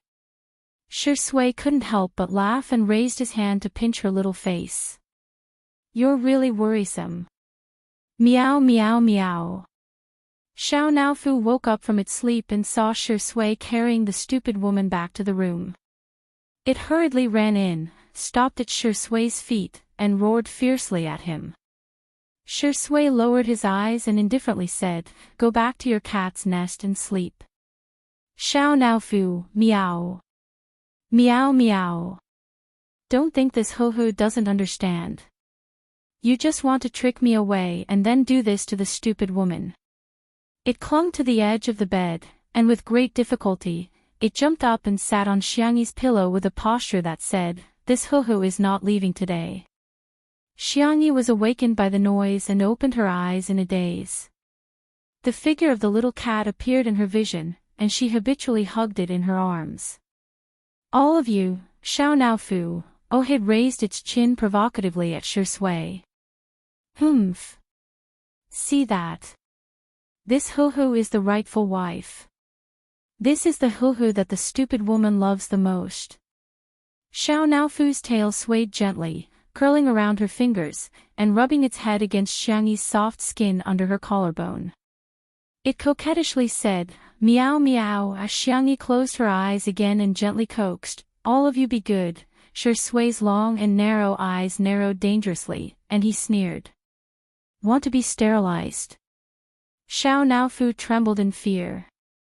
However, although its IQ was only equivalent to a child of a few years old, children had a natural instinct to know who would protect them and who they could be pampered in front of. The white, soft, and cute kitten stuck out its little butt awkwardly and squeezed into Xiangyi's shirt through her collar. Only half of its little head was exposed, and it stuck its tongue out at Shui. Lu dog man, this Huhu is not afraid of you." Shui's temples twitched violently. The young lady was drunk, so of course he couldn't take advantage of her, therefore, he really couldn't do anything about Xiao Naofu now. However, the man was calm and composed as he smiled faintly. "Xiao Naofu, I've recently discovered that Sister Yi's casserole is especially good. The stewed meat is especially mushy." That black-bellied smile, that dark temperament, he was definitely a villain. "Xiao Naofu. You're not going to do anything when it comes to men and women, are you?" However, Xiangyi felt something furry and warm pressing against her body. It was a little itchy and a little heavy. The young lady murmured and wanted to move Xiao Naofu away, but she was blocked by her clothes. She subconsciously pulled at her clothes. Shui's breathing became slightly erratic as he pressed down on her hand. In a daze, Xiangyi felt the hot temperature on the back of her hand. Her brain lost control of its logic, and her body reacted quickly. She grabbed Shui's wrist and pulled, and pressed. In the blink of an eye, she had Shui pressed against her side, imprisoning and subduing her. In fact, Shui didn't resist at all. Otherwise, the drunk Xiangyi wouldn't have succeeded so easily. Xiangyi struggled to blur her eyes, as if trying to identify Shui. A certain actor smiled at the kitten. "This is called acting, understand?" Xiao Naofu, woof woof woof. UF** king dog man. Shui didn't get to gloat for more than 3 seconds before someone knocked on the bedroom door. "Sister, are you asleep?" Chapter 393. In an instant. Shui's expression froze slightly. Even Xiao Naofu was so scared that its tail curled up. The man and cat looked at each other and surprisingly reached an agreement. They didn't make a sound. Fortunately, the brothers outside the door were very gentlemanly in front of their sister and wouldn't barge into her room without permission. "She should be asleep, right?" Xiang Qi said uncertainly. Xiang Yu's nose twitched and he sniffed. "Seems like she made supper." Xiang Qi was overjoyed. "I'll go to the kitchen and take a look." Xiang Yu was afraid that he would steal food, so he followed closely behind him. The two of them went out of the kitchen and found the food in the fridge. Xiang Qi lowered his voice. "Fourth brother, don't make a sound. Let's split the spoils." Xiang Yu put one hand in his pocket and pressed down the hood of his hoodie with the other. He said a few words indifferently. "Big brother is outside." Xiangqi was instantly terrified. If it was only the black-bellied old fox second brother outside, he would still dare to repeatedly jump on the edge of death. However, Xiang Yu was here. Xiang Yu said righteously, "Am I the kind of person who would secretly eat behind my brother's back? What's the most important thing when a family is together? Sharing." Xiang Yu clicked his tongue. He wouldn't believe his nonsense. Since they were already here, let's eat. The four brothers sat down around the remaining small plate of food. Xiangli had already familiarly gone to the wine cellar to get wine. Xiang Yu was about to compete and consciously didn't touch the wine. Xiang Qi said arrogantly, "Fourth brother, pour wine for your brothers." Xiang Yu glanced at him. Xiang Qi said, "What are you staring at? Keep staring and I'll beat you up. You're the youngest, so of course you should pour it."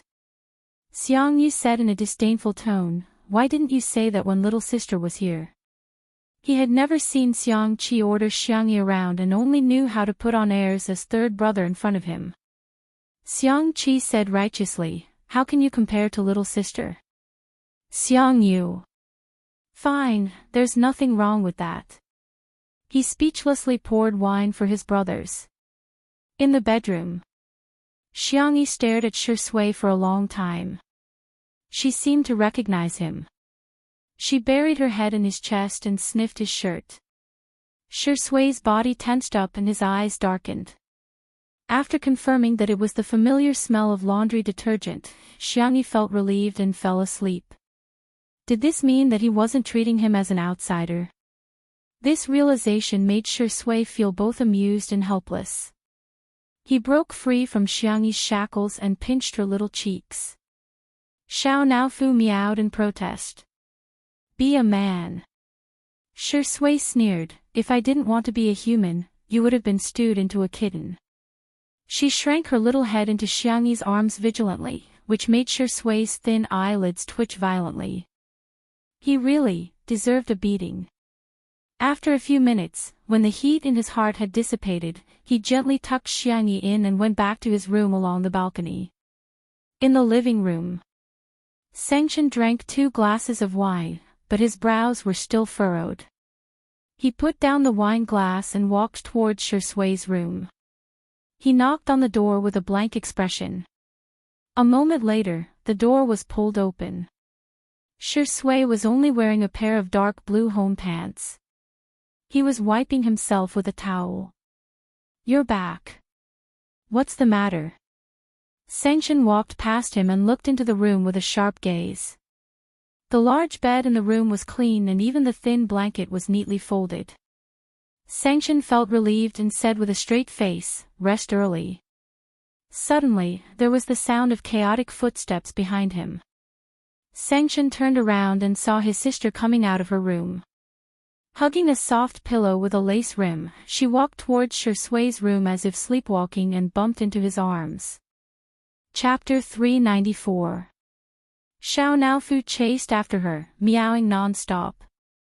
Shi Sui subconsciously wrapped her arms around her waist. Xiao Naofu bumped into Sengchen's trouser leg and was so scared that its fur stood on end. The surrounding temperature seemed to drop rapidly. Sengchen's eyes were cold as he looked at the drunk Xiang Yi and then at the innocent-looking Shi Sui. "Explain," Sengchen said coldly. Shi Sui's mentality was really good, and her expression didn't change. "Sister Yi is sober now. Big brother, remember to remind her to be responsible for me." Sengchen. At the dining table, Xiang Yu and Xiang Qi were dumbfounded. F***ck, there's such a thing. He actually dared to be mischievous in front of Big Brother. Xiang Li pushed his glasses, and a trace of worry flashed in the depths of his eyes. From a logical point of view, the room that Shi Sui chose was one that Xiang Yi had stayed in before, so it was barely reasonable. After getting drunk, she followed her body's memory and wanted to go back to her original room to sleep. But from an emotional point of view, it was obvious that their family's pampered little rabbit had self-taught herself to nibble on the grass around her nest. Sangshan's entire person exuded a threatening chill, and his eyes were sharp, like snow-white blades under the light. The danger multiplied. You are courting death. The man enunciated each word sharply. His well-defined fingers rolled up his snow-white sleeves. Not far away, Xiang-Chi and Xiang-Yu were terrified and quickly hid far away, afraid of being implicated. Xiang-Li got up and slowly walked forward. Sangshan sneered. What? You want to speak for him? Am I that kind? Xiang-Li smiled like a sly old fox. Go ahead, I'll take my sister away. Don't scare her. Xiang-Chi scolded, second brother, you scheming boy. I think you want to rub her face while she's drunk. Xiang-Yu, who was next to him, felt his fingertips itch. His sister's face felt really good when he pinched it, but when he grew up, he couldn't just pinch him as he pleased. He made a prompt decision and strode over. Let me do it. Xiang-Chi scolded, do you know how to take care of girls? You're so clumsy, let me do it. Then, Shui found that Xiangyi's brothers were fighting among themselves. He was not nervous about being beaten up at all. He leaned lazily against the door frame as if he had no bones. He watched the show with a faint smile, but his hand was still on Xiangyi's waist. Xiangyi was tipsy and dizzy. She could barely stand after standing for a long time and instinctively leaned on Shui's shoulder. Enough. Sangshan felt that they were too noisy. Once he opened his mouth, everyone was stunned. No one dared to say anything anymore. Sangshan grabbed Xiangyi's wrist and wanted to get her back to the room first. Unexpectedly, although Xiangyi was drunk, her reaction was not slow. Slap. The girl was drunk. Tutu was not afraid of her brother and slapped Sangshan's hand away. Xiangli.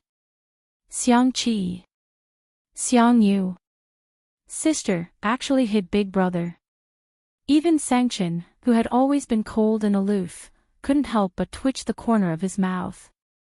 Wow, looks like our sister E has her own ideas, Shui chuckled and said in a flirtatious voice, Sister E, do you want to go to big brother's room? Xiangyi didn't hear what he said at all. She only felt that his breath was the most familiar, so she responded softly. Shui's thin lips twitched. Do you want to sleep on big brother's bed? Xiangyi blinked her eyes, her little expression very blank. Shui naturally took her pillow and said in a rippling voice, Okay, big brother will put the pillow properly for you. Chapter 395. Sangshan and the others watched as Shui held a pillow in one hand and Xiangyi in the other as he led her to the bed. He patted the bed and said in a coaxing tone, Go to sleep. Xiangyi yawned and obediently lay down on the bed. She even lifted the thin blanket to cover herself. Good night, Sister E. Xiangyi murmured softly and covered her head with the small blanket. It was as if she found him too noisy. Shui smiled and said, Go to sleep, I'm going to get beaten up. It could be said that he was very self-aware. In the underground boxing room, Xiang-Yu, Xiang-Chi, and Xiang-Li were sweating profusely and panting. Xiang-Li's breathing was the most erratic, and he even took off his glasses. He usually didn't exercise and now he was regretting it. In the ring, Sangshan was still fighting with Shui. Again. Sweat flowed down Sangshan's chiseled jawline. The man's face was cold and his breathing was steady. Shui, who was opposite him, was still as calm and composed as ever. Shui is pretty good. Xiang-Yu muttered. After all, he could fight with Xiang-Yu. Xiang-Chi was so tired that he was lying on the ground. Hearing his words, he kicked him. Can you not boost other people's morale and diminish your own? Xiang-Yu said, I don't know who it was that kept getting beaten up. He almost had to climb a pillar. Xiang-Chi said, You didn't get beaten up. What esports guru? I think you're just a little kid. The two of them argued endlessly. Xiangli silently sat a little further away from the two of them. The next day, in the nanny van, Si Chuanbai looked at the wound on his artist's eyebrow and sighed. You were beaten up. Shi Sui was speechless. Why did he feel like he was waiting for him to get beaten up? Luckily, the wound is small. Let Shaoli cover it for you later. Si Chuanbai glanced at his leg and asked sincerely, how's your leg? Do you need me to rent a wheelchair to push you to the event? Shi Sui was confused.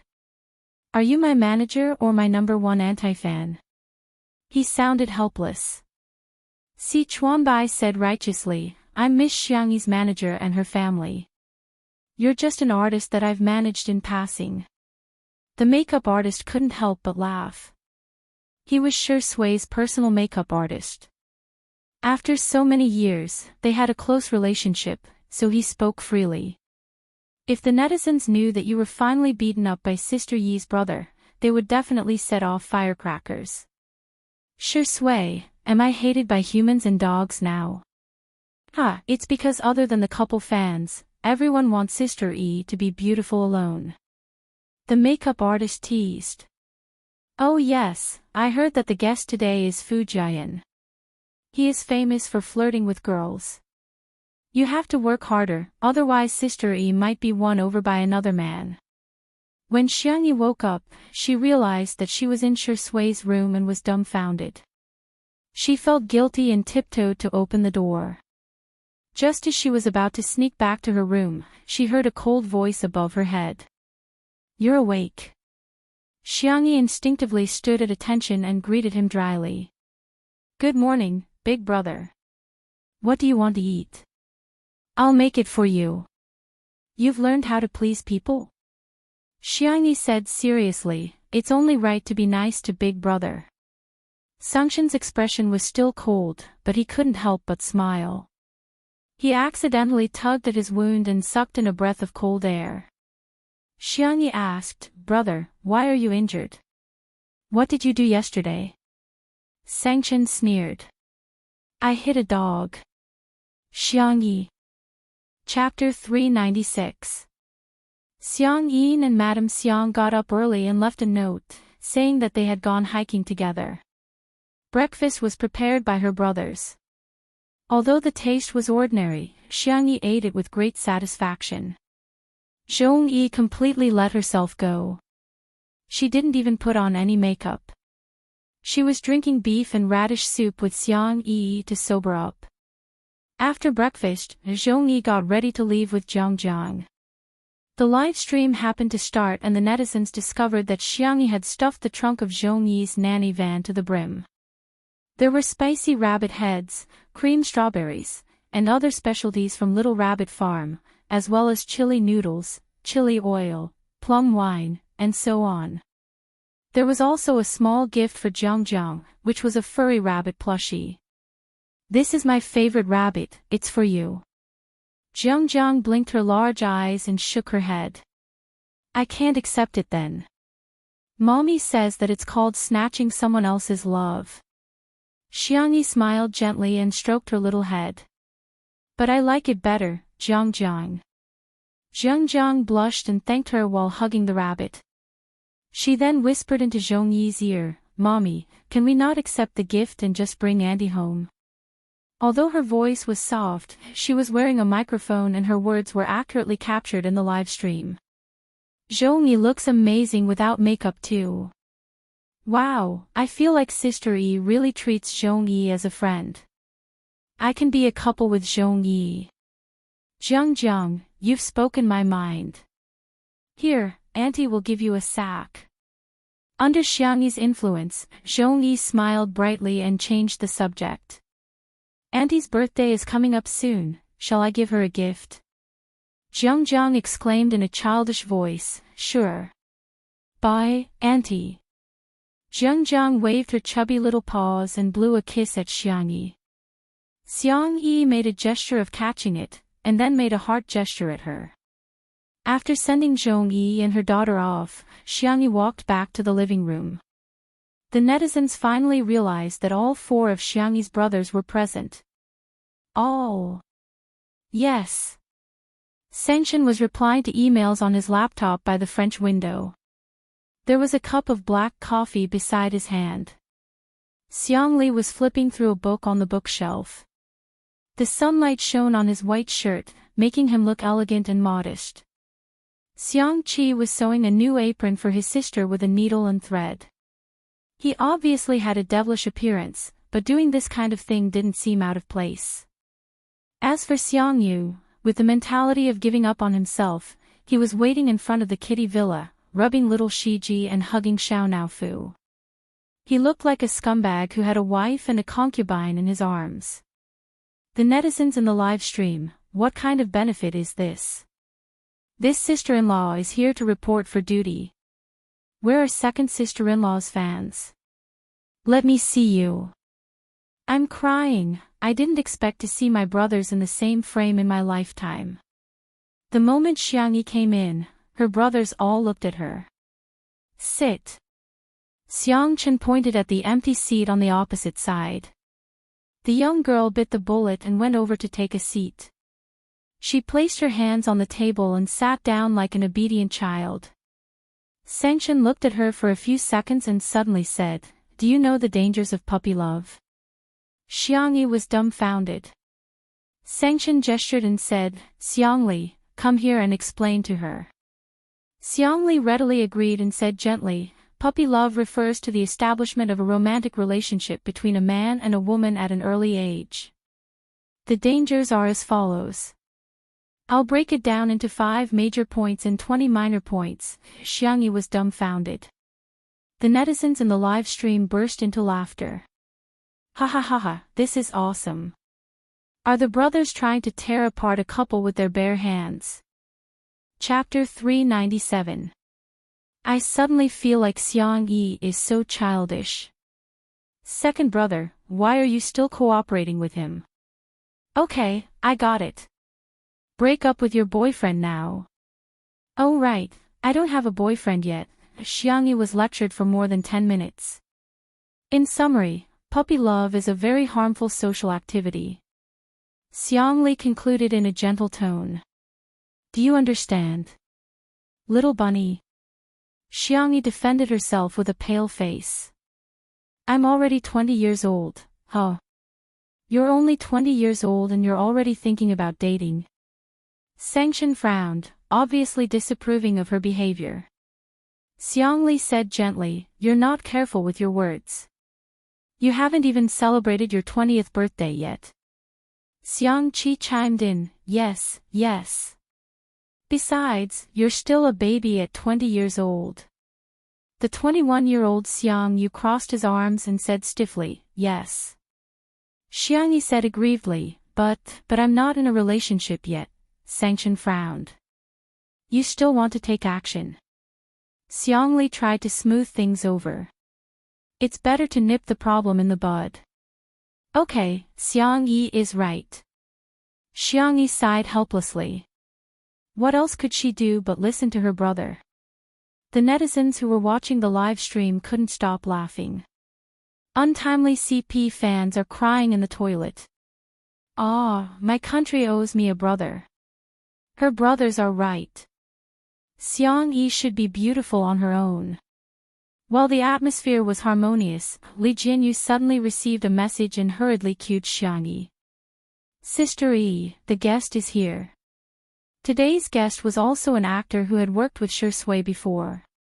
His name was Fu Jian.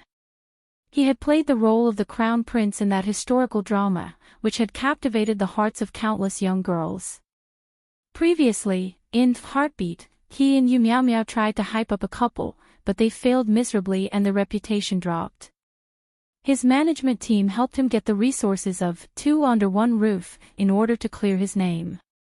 I'll go pick up the guest then, Xiangyi said to her brothers and got up to go to the door. Xiangyi walked to the black gate. Other than Fu Jian's nanny van, there was also a red sports car behind. Fu Jian was handsome and took the initiative to greet Xiangyi.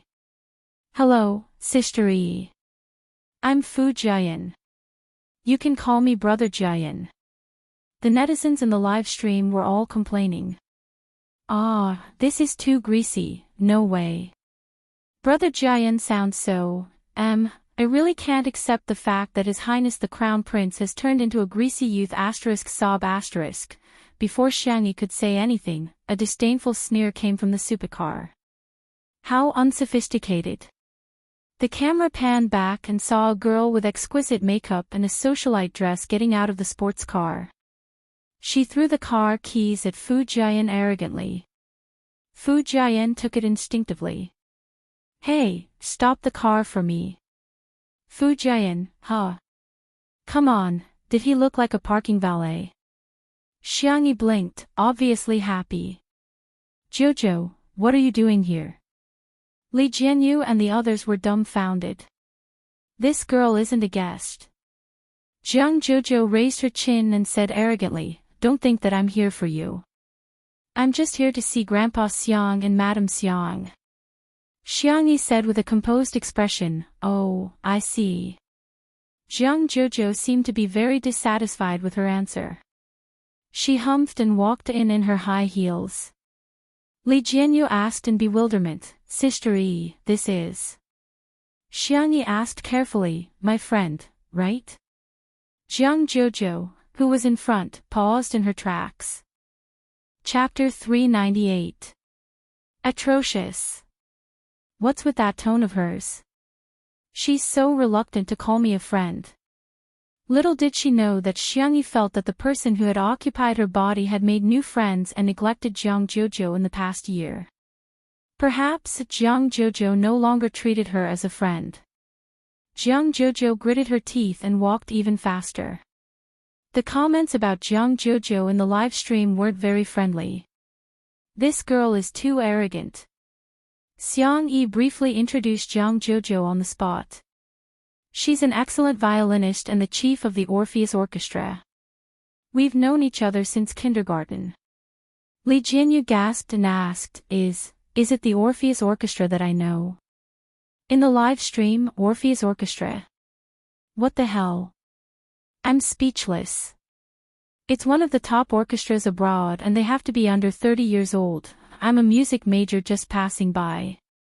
This girl is super impressive. She's a musical genius. She has an absolute sense of music. All of a sudden, the comments section was filled with discussions about Jiang Jojo. Fu Jian helped Jiang Jojo park the car bitterly, but he was immediately tricked by the production team. Li Jianyu smiled and handed him a few mission cards. Jian, draw one. Fu Jian casually drew a card and opened it, only to be dumbfounded. Bathe the little black pig. Fu Jian's eyelids twitched. Don't tell me all the mission cards are for this. Li Jianyu asked, am I that kind of person? Fu Jian looked hesitant. He then heard Li Jianyu exclaim indignantly, I am. Fu Jian was speechless. I'll bear with it for the sake of clearing my name. He had a rather boisterous personality, but when he played the role of the Crown Prince back then, he left a deep impression on everyone. Countless fans became fans of him because of his role, so they naturally hoped that he could be like the Crown Prince in person. The production team had been asking him to create a persona for himself, but after a long time, he couldn't keep up with the act and hence, became a greasy young man whose persona had collapsed. Fu Jian mentally prepared himself in a few seconds and asked expectantly, will Sister Yi help me catch the pig then? He was a loyal fan of Two Under One Roof, and usually, he would watch the live stream crazily. He had watched the scenes of Xiangyi catching the pig over 100 times. You have hands and feet, why should she catch a pig for you? Jiang Jojo was dumbfounded as soon as she entered the living room. The Demon King and the others were all there. She stammered and greeted them before hurriedly coming out in shock. When she heard that Fu Jian had asked Xiangyi to help him catch the pig, she got angry. How could such a cute girl like Yi go catch a pig? Fu Jian said resentfully, I don't know how to. Jiang Jojo said aggressively, if you don't know, you can go and learn. A girl's hands are not meant for catching pigs. Coincidentally, Xiangyi went to the tool room to take out gloves, straw hats, sunscreen sleeves, and other items. She gave one to Fu Jiayan and one for herself. Zhang Zhuzhou asked in disbelief, "Hey, where's mine?" Xiangyi was stunned. "It's very sunny outside. Go to the living room and enjoy the air conditioning. There are snacks in the mini fridge." Zhang Zhuzhou's eyes widened. "Are you a devil? The great demon king is in the living room." Xiangyi thought about it and realized that Zhang Zhuzhou seemed to be quite afraid of Xiang Qin. She asked tentatively, "Shall we go together then?" Since you've invited me so enthusiastically, I'll reluctantly agree to your suggestion." Fu Jiayan asked, "But didn't you say that girls can't catch pigs with their hands?" Zhang Zhuzhou rolled her eyes. "It's none of your business." Chapter 399. Fu Jiayan was speechless.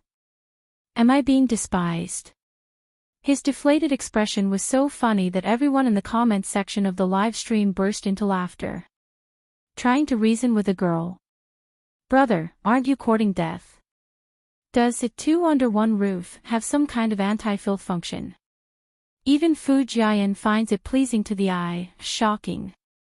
A popular male celebrity is doing such a thing in broad daylight with two girls. Amidst the commotion of the audience, Xiangyi and the other two arrived at the farm. The little black pigs were being reared on the hillside. Fu Jiayan asked curiously, "Sister Yi, how many pigs do you have in total?" Xiangyi said, "Not many, just dozens." Fu Jiayan was shocked and he looked like a walking emoji. "Let me do the math. According to 40 yuan per catty of pork and 50 kilograms per pig, each pig is worth 4,000 yuan. There are so many of them on the mountain." "They're not pigs, they're money." Zhang Zhuzhou said in disdain, "Look at how ignorant you are." Fu Jiayan scratched his head, feeling a little embarrassed. "I'll go catch one first and see if I can catch one. It's cooler here under the shade, you two wait for me here." Xiangyi said, Actually, you don't have to catch one," Zhang Zhuzhou interjected, "Who are you looking down on? I'm not a good-for-nothing. I want to go too." Fu Jiayan said, "Let's see who catches it first then." Xiangyi said, "You really don't have to." The two of them didn't listen to her at all. They somehow felt like competing with each other and rushed up the hillside. Xiangyi was speechless. "Forget it, as long as you guys are happy." Fu Jiayan and Zhang Zhuzhou had their eyes on the same little black pig. The two of them pounced on it from both sides, only to be defeated. The little black pig scurried away. Fu Jiayan said regretfully, "What a pity, this pig is quite cute." Zhang Zhuzhou licked the corner of her lips and said, "It should be delicious braised pork." Fu Jiayan was speechless. All of a sudden, a large, sturdy, and powerful black pig appeared in front of them, followed by a little black pig that was whining. Zhang Zhuzhou turned pale and exclaimed, It can actually call Daddy over." Fu Jiayan pulled a long face. "Is it too late for us to call it Daddy now?" The answer was that it was too late. The big black boar dug into the ground and charged at the two of them aggressively. Ah! As a result, the live stream was filled with the screams of two people being chased by pigs. "Pig catching girl, Coco Love, F***CK, what kind of stupid variety show is this? I'm dying of laughter in front of the screen.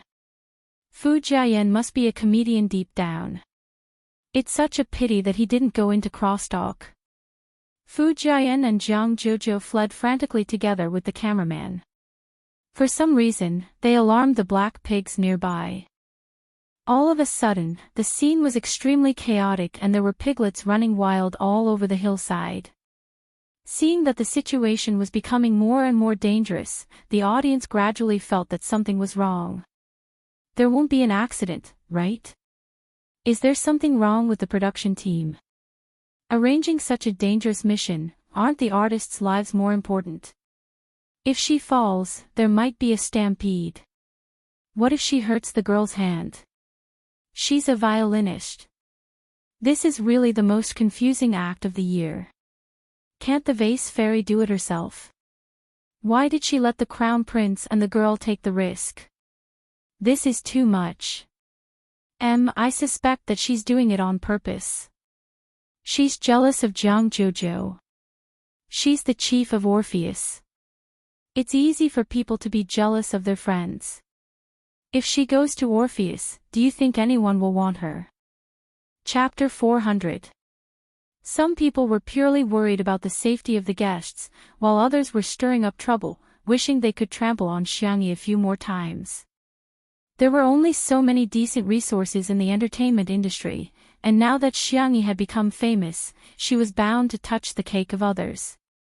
Some people didn't want her to become famous. There were also people guarding against her exploding to the front line.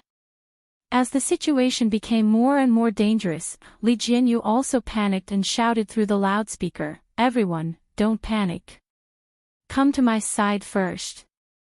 Before he finished speaking, a little black pig that was passing by bumped into his leg and Li Jianyu fell to the ground. He was speechless. The cameraman, old Zhang, did not forget to give him a close-up. However, no one could laugh now. The urgency of the audience seemed to be overflowing through the screen. "Oh my God, His Highness can't take this hit. Xiangyi, can't you control your pig? I'm speechless. Where is she? Did she run away? How can she be so irresponsible? I'm speechless. Is the production team brainless? Why did they set up such a dangerous task?" Someone said weakly, "The last time Sister E caught pigs, it wasn't this dangerous. This should just be an accident." This person had just defended Xiangyi, but he was criticized so badly that he began to doubt his life and shut himself up on the spot. Seeing that the chaotic situation couldn't be resolved, a clear whistle sounded. All of a sudden, the restless little black pigs quietened down. The whistle was melodious, and immediately afterwards, the little black pigs all headed in one direction. Everyone at the scene was speechless. The netizens were speechless. "Oh wow, is this a miracle?" Everyone looked at the source of the whistle in unison, only to see a slender girl carrying a bag of corn and a bag of vegetables, standing by a small pond not far away and whistling. She scattered the corn and vegetables on the ground, and the little black pigs obediently ate. After they were full, some jumped into the shallow water by the small pond and snorted. The scene changed from a violent and dangerous pig chase to a warm and harmonious rural life. The netizens were speechless. Didn't she just say that she didn't have to catch the pigs? Damn. Sister E was really strong. Carrying 2 such big sacks in one go. Anyway, I can't carry it. Those who scolded and ran away, come out and get beaten up. Xiang Yi went to get some food. Who knew that they would be chased by pigs? Instantly. The group of people who had scolded the most fiercely just now were too embarrassed to say anything. It turned out that not only did she not abandon them, she even appeared to help them out. Phew. Fu Jiayan let out a long sigh of relief. Oh my God, I was scared to death. He was drenched in sweat from running and his clothes were stained with grass and mud because he had been protecting Jiang Jojo just now. Jiang Jojo, who was at the side, wasn't much better than him. Her meticulously permed hair had already fallen apart and the bow on her head was crooked too. She walked towards Xiangyi fiercely. Fu Jiayan was shocked. Could it be that this eldest miss was going to settle the score with Sister E? He was not the only one. Many people in the live stream had the same thought. Oh, someone is going to be unlucky, serves her right. Who told her not to appear earlier and make Jiang Jojo so disheveled? Let's fight, let's fight. Let's tear our hair apart. It's finally time for a fight. I'm so excited. However, to everyone's surprise, Jiang Jojo stood still with her hands on her waist. Hey! I want to eat that pig for lunch. Chapter 401. Everyone was speechless. What the hell? Sister, do you still remember that you're a noble and elegant violinist? Xiangyi asked in a gentle voice. Huh? Which one? That one. Jiang Jojo felt extremely aggrieved. It's rubbing my butt. I'm going to eat it. Jiang Jojo was very willful, but Xiangyi indulged her. Okay, we'll kill it later then. The netizens were appalled. Little black pig, it can't escape the punishment of fate. Ha ha ha ha, this girl is so cute. Sister E is a woman who says the cruelest things in the most gentle tone. Pigs are so cute, how can one be enough? Why don't you kill 2 more and hold a fan lucky draw? The disheveled Fujian seemed to have had an epiphany as he muttered, so this is the correct way to complete the bathing task. Heaven and man are one, the Tao is natural, people and the environment get along harmoniously. Amidba, little piggy, I wish you a speedy ascension to heaven. No wonder Xiangyi said that there's no need to catch them. It turns out that if I feed the pigs by the small pond, they'll jump in and bathe themselves. The netizens teased. Fujian, master, I'm enlightened. Is the crown prince trying to expiate souls? Fujian is a comedian. Major variety show dads, please look at our brother. This segment was too entertaining. Li Jinyu sighed with emotion. Back then, when Shi Sui asked him to invite Xiang Yi, he did so with the intention of getting a buy one get one free deal. But now, it seemed that Xiang Yi was the treasure that he had bought, and Shi Sui's father was just a freebie that was placed on sale at the supermarket. He even wanted to tailor a variety show for Sister E. Isn't it nice to be alone and beautiful? When the time comes, the variety show award would be within reach. Hee hee, hey hee hee, Wan Qing's voice pulled Li Jinyu back to reality. How much longer are you planning to sit on the ground? Li Jinyu snapped back to his senses and finally realized that he was still sitting on the ground. Wan Qing reached her hand out to him in amusement. Li Jinyu was stunned and said weakly, Sister Wan, can you not hit my face? I didn't know that this mission would have such a dangerous possibility. Previously, when Sister E was catching pigs, it was all very peaceful. Wan Qing was speechless. I was trying to pull you up. So it wasn't him. Little Li, the sociopath, was ecstatic. After the little piglets finished bathing, Xiangyi skillfully caught them and prepared to bring them to be processed. She then arranged for Fujian to pick some ingredients. Pick some red and green chilies, 2 green onions, and 2 heads of garlic. Thank you. Fujian was elated. Great. Sister E, you're the best. You gave me such a light job. Jiang Jojo asked, what about me? Xiangyi pointed at the glass greenhouse and said, why don't you take a rest inside and I'll make you a pot of flower tea. Fujian. Isn't this a double standard? Wasn't this double standard? The young girl washed her hands and made tea for Jiang Jojo in a fluid manner. Before she left, she even helped Jiang Jojo redo the bow hairpin. Jiang Jojo was secretly delighted, but she still had to pretend to be indifferent. Okay, by the way, I want to eat braised pork trotters. Xiangyi said, okay. She carried the struggling little black pig with one hand and walked towards the kitchen. The cameraman asked, why are you so nice to Miss Jiang? Xiangyi was puzzled. Isn't it only right to be nice to your friends? All of a sudden, countless people flocked to Shi Sui's Weibo. Shi Sui v. Shi Sui. If you don't come back, your wife is going to run away with someone else. Chapter 402. At the same time. At a certain movie premiere. Although Shi Sui played a supporting role in the movie, his character design and scenes were very outstanding. After the premiere, the character that left the deepest impression on everyone was the one he played. Even during the interview, he was the one who was asked the most questions. Shui calmly brought the topic back to the main character. However, in the end, he still couldn't avoid the reporter's questions. Shui, some people say that you're lowering yourself by playing a supporting role for a newcomer even though you've already won the Best Actor award. What do you think?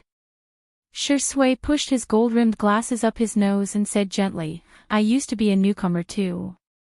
For actors, it's important to know how to portray their roles well. Shui, what's your upcoming work schedule? Aren't you going to join the cast? Shui said, I'll take into account external factors and my own situation to choose the most suitable script. I won't let down the audience's expectations of me. The reporters were a little disappointed, but they were used to it. When Shui had just debuted, his words were logical and watertight. Although it could be considered an art of language, it was still not a hot topic and gimmicks. Until someone asked, the netizens are voting. Does Sister E like a wolf puppy or a puppy? Which type does Shui think he is? Which type does Sister E like? Everyone was speechless. Awesome! That was the right question. For a moment, all the cameras were aimed at Shui, hoping to hear some juicy gossip. The handsome man raised his eyebrows and said lazily, Can't I be human? Someone laughed first, and the crowd burst into laughter. The reporter who asked the question held back his laughter and asked, Shui, do you think Sister E likes a wolf puppy or a puppy? Shui said, I know. She should like humans. Pfft. The reporters realized that Shui actually had a humorous side to him. However, if one thought about it carefully, one would realize that there was a double meaning to his response. Sister E liked humans, but he was also a human. It could be understood that Sister E liked him, but she didn't use a definite tone, which made people's imaginations run wild. Damn! Brother, where can I buy your works? Xiangyi was busy in the kitchen. Fu Jiayan was bored out of his wits and wasn't familiar with Xiangyi's brothers either. Hence, he had no choice but to chat with Jiang Jojo awkwardly. Jiang Jojo wasn't in the mood. While playing with her cell phone, she answered indifferently. Suddenly, Fu Jiayan asked about Xiangyi. When did you meet Sister E? Jiang Jojo raised her head and said with certainty, 3.5 years old. You even remember this? Fu Jiayan was a little surprised. A 3-year-old child can't remember anything, right? I just remember. Okay. Tell me then, what was Sister E like when she was 3.5 years old? Jiang Jojo got lost in her memories and paused for a moment before saying, she was pretty much the same as she is now. She was a crybaby, timid, weak, helpless, and pitiful. Fu Jiayan was speechless. Wait, are you sure you're talking about Sister E? She's just an annoying kid. Jiang Jojo commented. Thinking about what happened in kindergarten, Jiang Jojo got angry. Xiangyi is very nice, but she's nice to every child. Anyone can share her after-meal fruits. She already has a harem at such a young age. She's so annoying. Chapter 403. However, in the ears of the netizens watching the live stream, her words sounded a little different. Haven't you guys realized that Xiangyi doesn't have any friends at all? Who said she doesn't?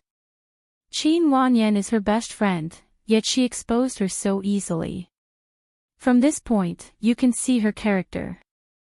Although Shui doesn't have many friends, they are all close friends.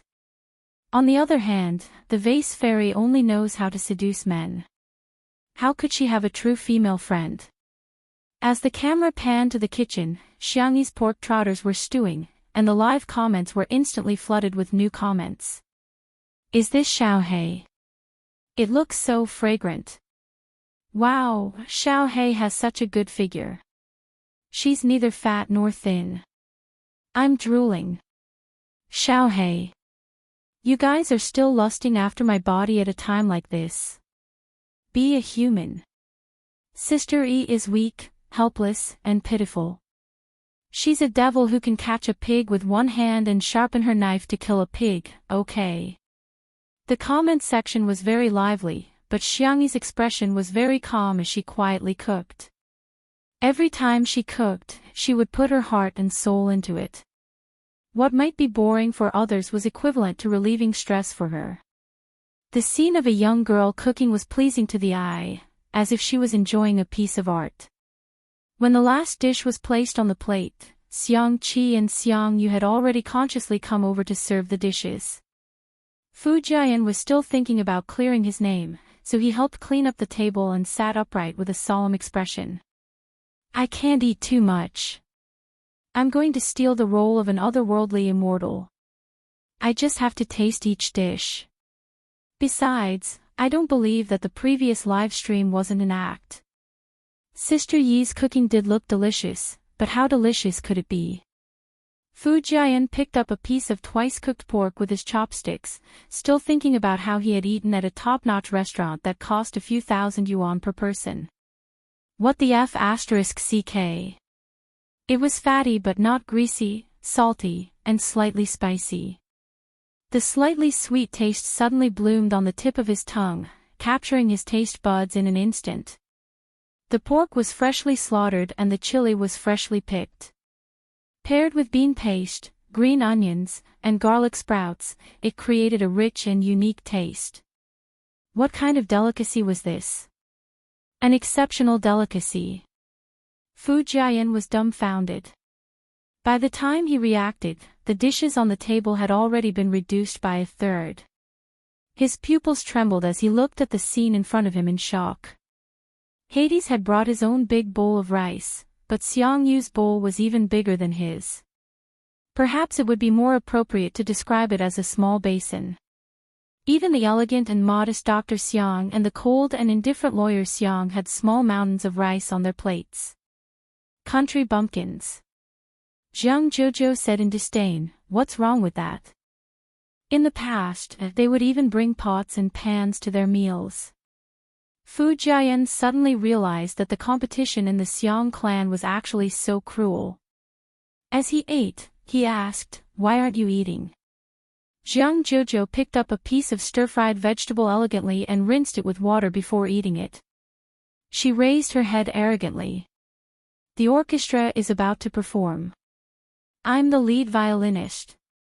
Rounding it off, it would be the C position, alright. I'm trying to lose weight, so I definitely won't eat such greasy meat dishes. Not even a single bite. Fu Jian agreed. You're right. Missy, I wish you success. In the next second, he picked up all the remaining pieces of vegetables in front of Zhang Jojo. Zhang Jojo was speechless. At this moment, a strong and spicy aroma wafted into her nose. Chapter 404. She couldn't control her physiological instincts and looked towards the source of the aroma. Xiangyi came out of the kitchen with a plate of braised food. At the top was a soft and tender pork trotter, surrounded by a circle of duck wings and chicken feet, as well as a few pieces of dried tofu and shiitake mushrooms. The food was all soaked in the beautiful reddish-brown gravy and sprinkled with some white sesame seeds. The aroma of the food wafted in all directions, causing the cravings in the depths of one's heart to come out. Fu Jian. Zhang Jojo. The brothers of the Xiang family were obviously immune to their sister's delicacies as they all looked rather calm. However, the impact on Fu Jian and Zhang Jojo was too great.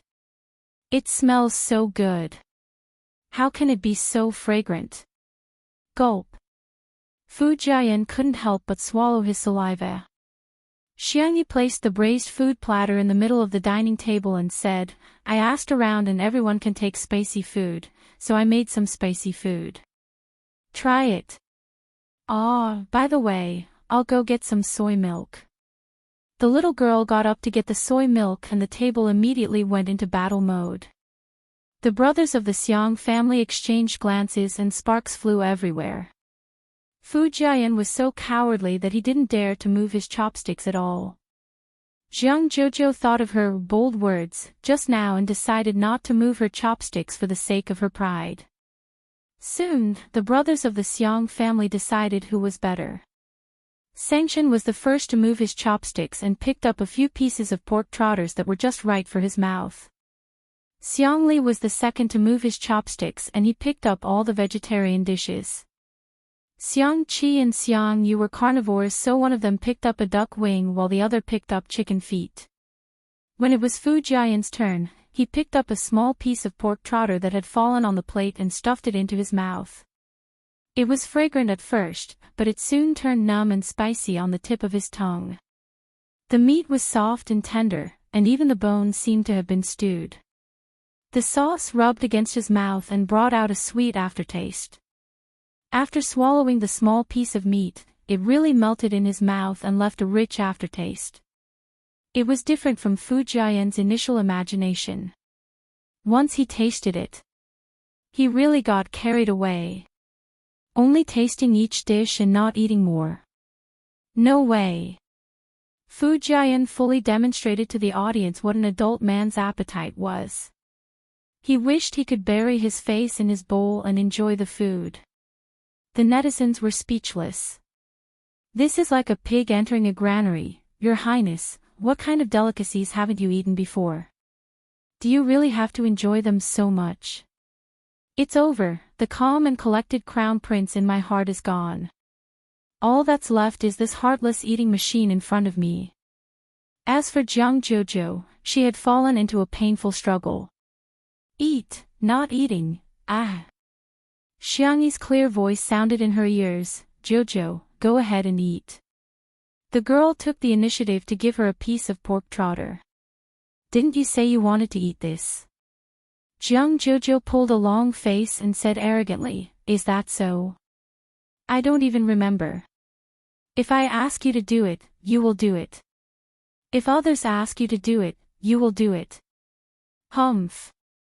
Xiangyi said, yes. She seemed to have realized something. Sorry, I'll change my chopsticks. She didn't notice that she was using her own chopsticks. Although she hadn't started eating yet.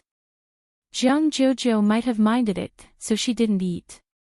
She brought a clean plate for Jiang Jojo and used the serving chopsticks to pick up some pork trotters, duck wings, mushrooms, and so on. She had gathered all the dishes on the platter. Seeing how careful Xiangyi was and how she treated her like a stranger, Jiang Jojo was furious. Do I have to eat just because you asked me to? Why should I listen to you? Chapter 405. Xiangyi looked at Jiang Jojo in bewilderment with her clear eyes. She was the one who said she wanted to eat. Why is she angry now? Women are really unpredictable. In the live stream, there were inevitably some haters who came out to criticize Jiang Jojo because of her attitude. Welcome, Chief Jiang is slapping the vase fairy in the face online. She can't be bothered to care about you and yet, she's giving you the cold shoulder. What a joke. I feel embarrassed for Xiangyi even through the screen. You should check if you're worthy of being friends with Jiang Jojo or not. The actress is obviously jealous. Jiang Jojo has already said that she wants to lose weight, but she's deliberately making Jiang Jojo eat greasy and high-calorie food. What is she up to? She's so evil. The brothers of the Xiang family glanced at Jiang Jojo. She couldn't hide her thoughts from them, but they couldn't be bothered to get involved in the matters between girls. Hence, they continued to eat separately.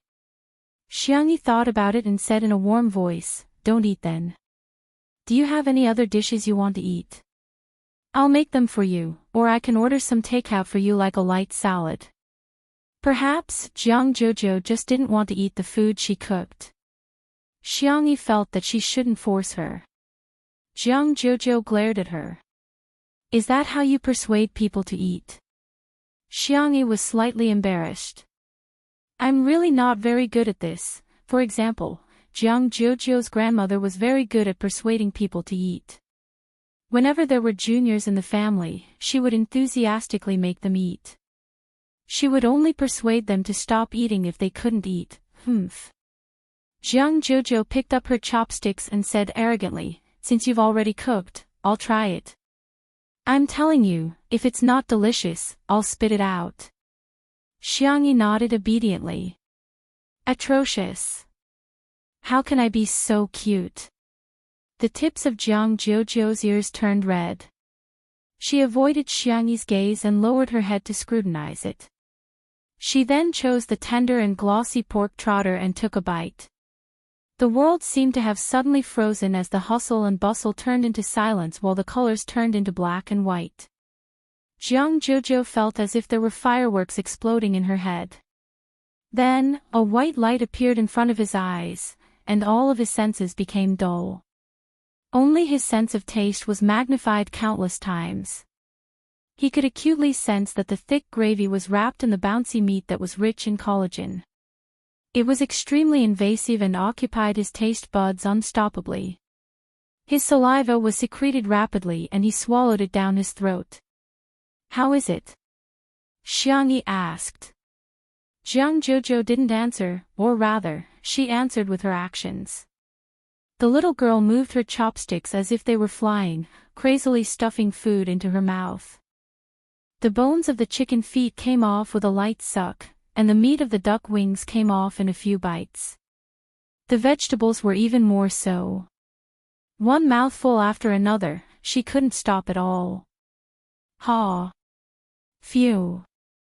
Her lips were red from the spiciness, and there was a tingling and burning sensation spreading. However, the pain only intensified the stimulation, just like when one ate a spicy stick. The spiciness made one's brain buzz, but thousands of words could be condensed into one word: awesome. Xiangyi handed her a bottle of soy milk at the right time. Jiang Jojo sucked 2 mouthfuls with a straw and found that it wasn't enough. Hence, she hugged the bottle tightly and continued to eat the braised food. Her belly was bulging at a speed visible to the naked eye. Click! The buttons on the waist of her red checkered skirt suddenly burst open. Although she wasn't exposed, it happened to be recorded by the camera. The netizens were dumbfounded. Did she eat so much that her skirt burst open? Before the crowd had time to complain, they saw Xiangyi blocking the camera. Her milky white face was extremely serious. Don't shoot. Chapter 406. The staff were all stunned. Ever since the live stream began, they had never seen Sister E so fierce. Even when she threw the scumbag away yesterday, she still looked nonchalant. There were suddenly more comments in the live stream. A new cult has appeared. How can it be stagnant? Ijo, I can do it. Pretty girls should have sex with pretty girls. I'm on Jiu Yi's side. Tsundra Big Sister X is gentle, rich, and beautiful. She's like a fairy. Madam, please give me more food. Wow, Sister E is so gentle. Actually, Jiang Jojo didn't expose herself, she even covered it immediately. At the dining table, Jiang Jojo's face was flushed red and she was so ashamed that she wished she could dig a hole and bury herself in it. She hurriedly sucked in her stomach and tried to pretend that nothing had happened. However, she had eaten too much and even drank 2 bottles of soy milk. Her stomach was so round that she couldn't suck it in at all. The men present were all very gentlemanly and didn't make fun of her. Xiang Qi even took the initiative to ask, "Do you want me to stitch it up for you?" For the sake of making friends with Xiangyi, her brothers had always been worried sick. That was the difference between men and women. After all, there was a limit to how much care they could give Xiangyi. Some subtle warmth was energy that could only be transmitted between girls. No. Jiang Jojo refused without even thinking about it. It's too embarrassing. All of a sudden, Xiangyi grabbed her wrist. Jiang Jojo looked up and met the girl's clear eyes, which seemed to be filled with moonlight and were incredibly gentle. "I'll take you to my room." Jiang Jojo looked away awkwardly and didn't say anything. In the bedroom, Jiang Jojo changed into a loose cotton linen dress and quietly poked her head out of the cloakroom. The first thing she saw was Xiangyi, who was helping her sew the buttons. The young girl skillfully threaded the needle and sewed the button. Her white wrist lightly circled it twice and successfully tied the knot. She used her teeth to break the knot and then carefully used the ironing machine to iron the skirt. Jiang Jojo was speechless. It was a wonderful feeling. They hadn't contacted each other for a long time, but they didn't become distant. But, thinking of what Qin Wanyan said, Jiang Jojo felt a little awkward. Xiangyi noticed her. Do you want to switch back? Or are you going to wear mine first? Jiang Jojo deliberately said fiercely, does your heart ache to wear your clothes? That's not what I meant, no. Jiang Jojo covered her ears and said, I'm going out to eat. She went to the living room and sat down at the dining table.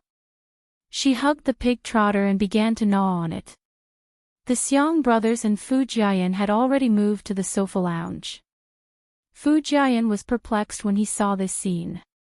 Isn't she on a diet? Why are you still eating so much? Xiangli sipped his tea and said, Mr. Fu, you must be single. Fu Jiayan was shocked. Ha!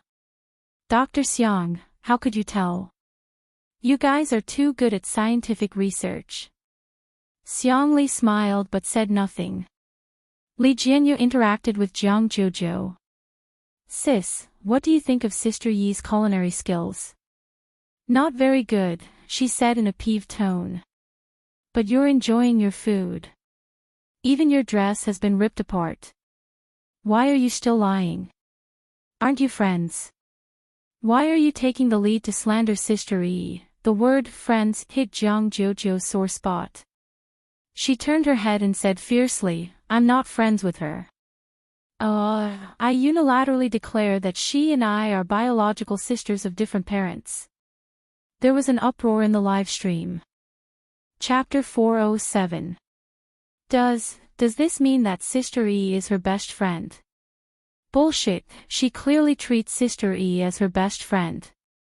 The haters stared at their keyboards in bewilderment. Someone like the Vase Fairy actually had a friend, and a close friend at that. Are we not fast enough to type? Before they could even argue, they got slapped in the face. In the production team of Eating Well for All 3 Meals, the director had arranged for someone to keep an eye on the movements of Two Under One Roof. After hearing about this matter, everyone was even more convinced that there was definitely a script. Poach her. Poach her immediately. Poach her with an annual salary of 1,000,000 yuan. In the living room of the manor, Xiangyi stared at Jiang Jojo in shock, unable to believe the scene in front of her. She subconsciously pinched her palm. The pain came clearly, confirming that everything at this moment was real. After Jiang Jojo said those words angrily, her face, ears, and neck were all flushed and her shoulders trembled slightly. She was extremely ashamed, but she still pretended to be arrogant. Of course, I don't care what she thinks. Even if she doesn't treat me as a friend, I won't take it to heart. Everyone was speechless. Miss, do you know that you're at Tsundere? You may say that you don't care, but anyone who isn't blind can tell that you care a lot about it. Jojo. Xiangyi murmured. Jiang Jojo asked in displeasure, what? I. Xiangyi wanted to say something, but when she was about to say it, she habitually asked, do you want to eat dessert? Jiang Jojo was even angrier. Is it that difficult to say that I treat you as a friend too? Is it that difficult? Xiangyi was actually a little embarrassed. Besides, she didn't have any close friends and didn't know how to get along with Jiang Jojo at all. Hence, she could only treat Jiang Jojo like how she had successfully wooed her brothers. What do you want to eat? I'll make it for you, Jiang Jojo said seriously. When her brothers heard this, their expressions were different, but they all felt the same. They were a little jealous. Xiangyi's words were like a password to Jiang Jojo, but they could easily decipher it. When his younger sister said, I'll cook for you, there was basically no emotional meaning behind it. She simply liked to cook. When his younger sister said, "I'll cook for you," it meant that she had a good impression of this person and was close to him. When his younger sister said, "What do you want to eat?" "I'll make it for you." This meant that she had a strong impression of him. If it were a man, they would have suspected that Xiangyi was confessing. Jiang Jojo pouted and said, "I'm going to take an afternoon nap later, and then have afternoon tea." "All right. I still want to go to the glass greenhouse to take pictures. Help me shoot." "All right. I want to sleep with you tonight." Jiang Jojo clenched her fists and said with a flushed face, "You have to wear our sister's pajamas with me." "Sure." Jiang Jojo's eyes were glistening and she seemed to be trying to hide the joy in her heart. She lowered her head and took a few more bites of food, but the corners of her mouth were raised high. Her brothers, was this the friendship between girls? In the live stream, the fans of the Yizhou couple were celebrating. "Sure Sui, am I not worthy?" "Jojo, yes." "Medic. Give me an injection of insulin." "Woohoo, sleep together, our Jojo is the rightful wife, no one dares to refute, right? Sister E is so good at doting on others." Sob sob sob, is this what sisterhood is like? Chapter 408. The netizens in the live stream chatted excitedly about the couple and someone took screenshots of it and submitted them to a famous verified account. All of a sudden, they were all laughing and mocking Sure Sui. After Sure Sui attended the premiere and the celebratory banquet, Si Chuanbai showed her the trending searches. The man who had always been strict and meticulous was obviously trying to hold back his laughter at this moment. "You've been despised by the netizens again." Sure Sui raised her eyebrows and noticed that he used the word "again." After casually browsing through the process of the matter, he couldn't help but laugh. It's a good thing that Sister E has friends. After all, there was a 7-year age gap between him and Xiangyi and the two of them didn't have much interaction in the past. However, he had seen how lonely she was when she was in school. She kept skipping grades and getting busy all the time. In his impression, Jiang Jojo was the friend she had been hanging out with for the longest time. Si Chuanbai said, "You're quite open-minded. Should I praise you for having a good attitude?" The Yizhou couple has already been created. Sure Sui sat in the nanny van, crossed her long legs lazily, and slowly loosened her tie. Change the navigation to the manor. Outside the window, light and shadows flashed and the scenery changed. The man said calmly, "Go back and teach the little girl what it means to be the main wife." Si Chuanbai was speechless. Indeed, he and the netizens were overthinking. So what if she's a tsundere? Sure Sui has never lost. While Jiang Jojo went to take a nap, the live stream was paused and Li Jinyu announced for everyone to take a 2-hour break. Xiangyi was in a state of excitement and couldn't fall asleep at all. She ran to the kitchen, picked up a taro, peeled it, and got ready to steam it to make mashed taro. She remembered that Jiang Jojo liked it. Suddenly, a few tall figures walked in from the kitchen. Xiangli came over and took the initiative to peel the taro for Xiangyi. After the acupuncture, his hand had improved a lot. Xiangyu was sitting on a small stool and playing with a game console. His hand speed was astonishingly fast. Xiangqi leaned against the wall lazily and yawned, wondering why Xiangyu had gathered everyone. Sengchen stood tall and slender.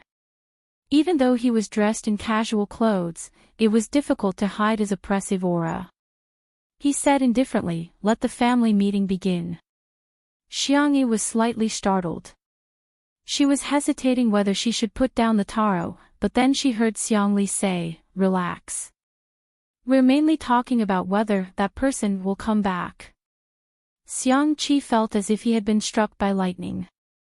My guess can't be right? Xiang Yu looked up with a blank expression. Sengchen glanced at Lao San and Lao Si, who were asking for a beating. He forced himself to be patient and explained to them how Xiangyi's body had been possessed for the past year. Although Xiang Qi was surprised, he accepted it very well. Xiang Yu was a little confused. Xiangyi steamed the clean taro and the purple potatoes that were used for coloring. Her tone was somewhat helpless as she said, I asked Xiao Naofu, but it has no way of contacting the main system, so I'm not sure. Xiang Yu. Wasn't Xiao Naofu just an ordinary kitten? Probably because his expression was too shocked, Xiang Qi patted him on the shoulder. Hey, it's okay. Little uncle must be stupider than you. He would never guess that in the past year, little sister wasn't little sister. Xiang Yu. Comparing him to little uncle. Thank you, but he wasn't comforted. Xiang Li, who had the highest IQ, frowned.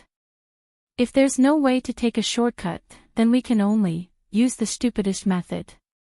Everyone looked at him in unison. According to the known situation, the premise of soul replacement should be that little sister is injured or in a weak state. Then, the simplest way is to find someone to protect her 24 hours a day. Chapter 409. Sanction asked, Bodyguard. I'll go look for one and see if there are any suitable ones.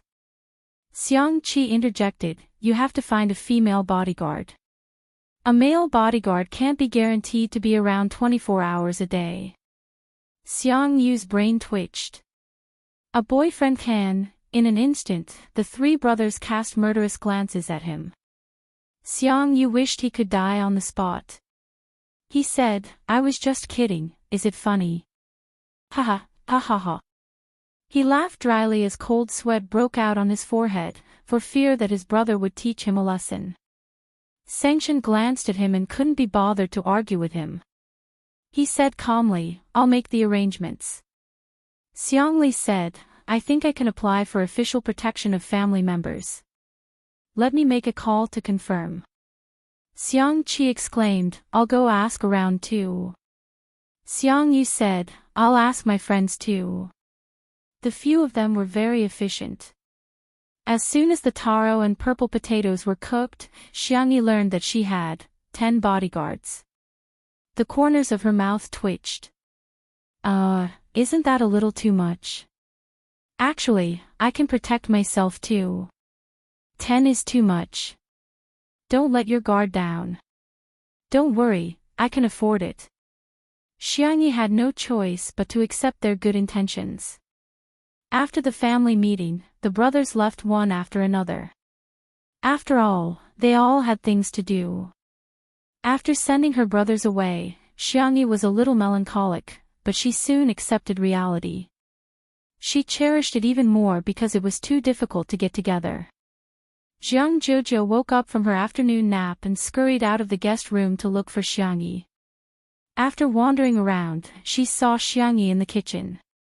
The young girl was quietly preparing the ingredients for milk tea, which were her favorites, such as mashed taro and taro balls. The light in the oven was on and the aroma of cookies wafted out. It was a warm and quiet scene. Ding! It was time for the oven to open. Xiangyi took out the cookies and tasted them. Seemingly thinking that they tasted good, the young girl tilted her head and gave herself a thumbs up.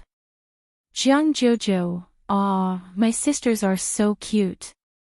Sensing Jiang Jojo's gaze, Xiangyi looked over and said with a smile, you're awake. Do you want to go for afternoon tea? Jiang Jojo folded her arms arrogantly and said, since you've already invited me, I'll consider it. A second later, she nodded. All right, I've thought about it. Xiangyi. Really? Then I'll bring the food to the glass greenhouse. Jiang Jojo sounded awkward, but her body was very honest as she took the initiative to share half of the burden with her. It just so happened that the staff had almost rested. Li Jinyu shouted and prepared to